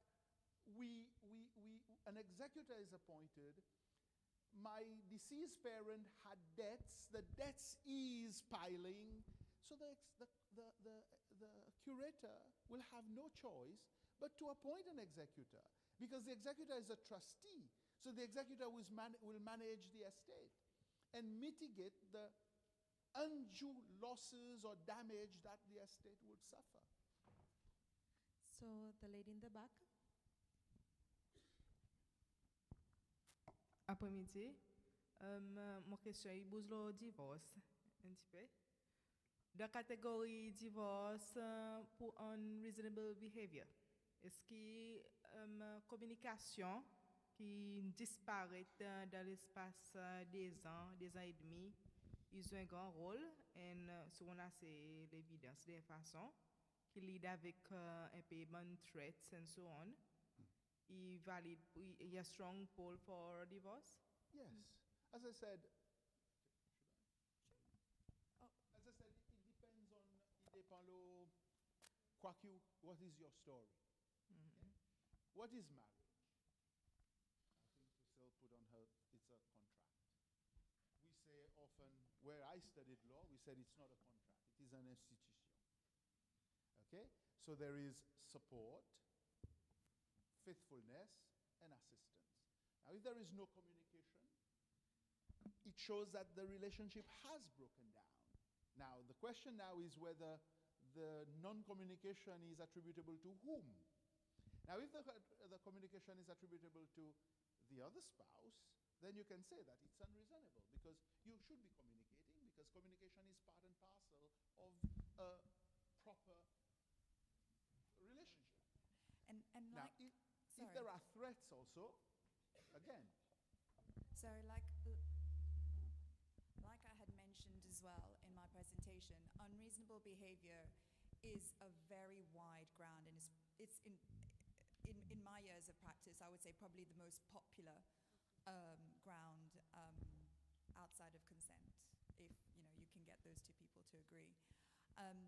And communication, ultimately, if somebody's not communicating, what can you say that leads to? Neglect. So, it can run, and like Frank is saying, how and what is the narrative of your story? So, you've got to look, and that's why always it's good you go and seek that legal advice, and your lawyer will be able to advise you properly and to say to you, this is how, we will be able to establish it. Okay. You said also that there might be a little bit of threats, and if there are threats, there might be domestic violence. You see, domestic violence, this is a bomb, the new Domestic Violence Act. You cannot... sorry. You have to be... Sorry? Oh, sorry for that. Thank you for letting me know, reminding me. The Domestic Violence Act, we've defined domestic violence very, very, very, very wide. You can't now take the phone of your partner and want to see what it's on the phone. You can't follow him or her. It's wide. That's a conversation for another day. But it's a very, very, very wide domestic violence. I think, ladies... Emotional, etc. But ladies, again... the question that you should ask exactly. is when this was being done, how many ladies were present in the discussion? And see, again, it ties in, because the unreasonable behavior can also be tied in with the domestic violence. And domestic violence now is a criminal offense. Before it was not. So since, forgot, yeah. And sorry? What's the name? Yeah, sorry. Alors, question, de catégorie, par exemple, ça dépend, ça coupe, ils ont payé loan, la case que la terre ensemble peut payer. Parce qu'il y a des enfants qui pour sa madame qui vivent là. Est-ce que nous besoin de dire mon legal, si par exemple ces enfants yo si envie share the loan pour payer Ces enfants ils mazè, oui. Ou il envie payer par son maman qui connaît que si demain il arrive quelque chose. both parties agree. Faut des gars, oui, ça, moi envie demander si Okay. faut des Il meilleur que tous les deux parties tombent d'accord. Mais seulement, pour qu'à faire ça. Mais seulement, anyone can pay a debt of another person. Anyone. I know sometimes if you owe money and then somebody pays on your behalf, there is the creditor frowns and said, no, mon papa recevoir l'argent. Now normally, it should not be a problem because anyone, appelle ça dans la loi gestion d'affaires, you administer the property or the thing of another person voluntarily. For example, if the person is absent, you can pay. You can do this. You can even satisfy an obligation, any obligation of a person that can be satisfied. But today there is money laundering issues. So if you are paying money for on behalf of somebody, then there would be an assessment on the person paying, and this is it. But for a family, if, for example, you have a HFC, a PMC loan, what you can do is a child can pay the debt of a parent, no problem. est-ce qu'à certain point là vous a dit qui ou peut prendre mon part, mon peut donner mon petit pour payer? Yes. Ou capable de faire ça, ou capable éventuellement ça part qui ou en an, si ou non il l'a à la terre, Il est là, oui. ou capable par exemple transférer sa part, l'eau ses enfants à n'importe quel moment. Non. Because if the land is in your name, let's say, The land on in the marié, house, ou bien vous pouvez rester dans une relation, sa propriété il est au nom marié avec femme, Oui. ou partenaire, ça des partenaires. Et let's say, vous dit, moi, mon papa paye encore, ou payer, moi, transfère mon part à l'eau, transfère pas à l'eau. Mais c'est un danger. OK. À cause, danger, on appelle ça dans la loi, rétrocession. C'est-à-dire, un corner où tu fais la case. On nous prend l'exemple, il pas où qui peut faire ça, mais où partenaire ou monsieur qui peut faire ça. OK? And then we find out pour dire où monsieur les enfants dehors et son enfant dehors qui peut payer propriété, qui peut payer son loan. Et éventuellement, il peut transférer sa propriété là son enfant en dehors. Et par exemple, on dit ben mon pas envie de dormir au salili avec ou moi, avec ses enfants, mon envie, mon là sa propriété, mon peut share ensemble avec ou. So this is why la loi donne nous l'opportunité, par exemple, pour ou buy back sa share at the market value. Okay? So again, by moi dit la loi donne nous ça l'opportunité pour dire mon parti envie, mon parti de sa copropriété avec ou petit en dehors, ou bien même il tient aux enfants mais ou pas gâton avec aux enfants. So now all of a sudden, ou avec un autre dimon qui est undesirable. Okay? So this is why parfois les dimon y a envie de faire ça un transfert par des autres vivants. You always ask them the question. It might be you might lose that undivided share. À cause ça dimon qui propriétaire li et pour capable buy back. So, capable de servir un peu l'autre technique, ou pas servir un la vente, ou servir un gift. Okay? So, il y en a des autres techniques qui peuvent faire ça, mais c'est parfois to your detriment. Okay, so we have to wrap up, sadly. Nous presque parlons de nous là. So now, welcome Mrs. Emini pour faire son closing remarks.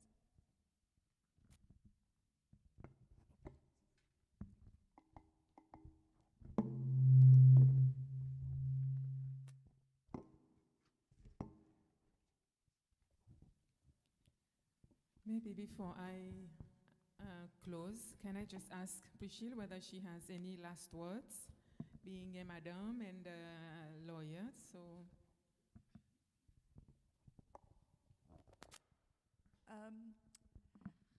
I guess in a nutshell, I would say to you all, if you ever have a doubt about your rights, especially as a woman. I know there are some gentlemen as well, even as a gentleman, and you're not quite sure where you stand, always go and seek for that expert help.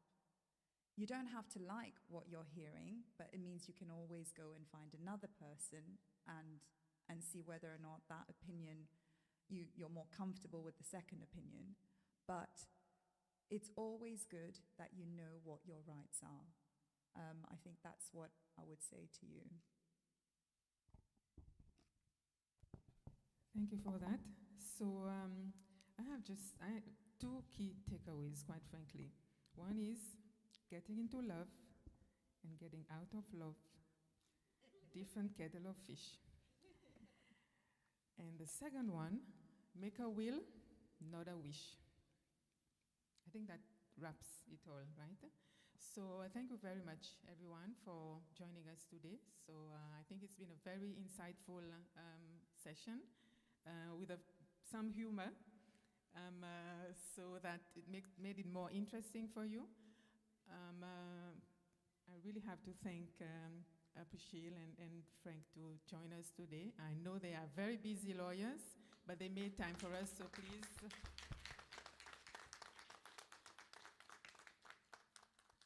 Thank you so much. So that waiting period or cooling off that they mentioned, don't wait for, the divorce. Take it whilst you're in that relationship, because sometimes you may need the time to think or whatever. Pareillement, I would have funeral insurance because I want a very nice funeral, and I don't know whether anyone's going to give it to me other than myself. And my next marriage is going to be with myself. Mo pourrai tourner la vieille Marie. So thank you all. Have a nice Saturday and a nice weekend. Another session. Well, that's up to them. You know, ladies, they've done this pro bono, right? So any legal advice that you need, that's where you go.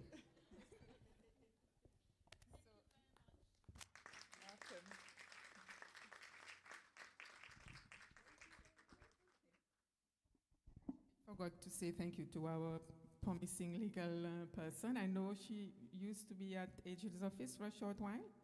So Thera is a member with Wosita, and she's also our legal representative. She goes through our legal paperwork and do the checks. Thank you once again for accepting to be our MC. So thank you. Have a nice weekend and safe drive home.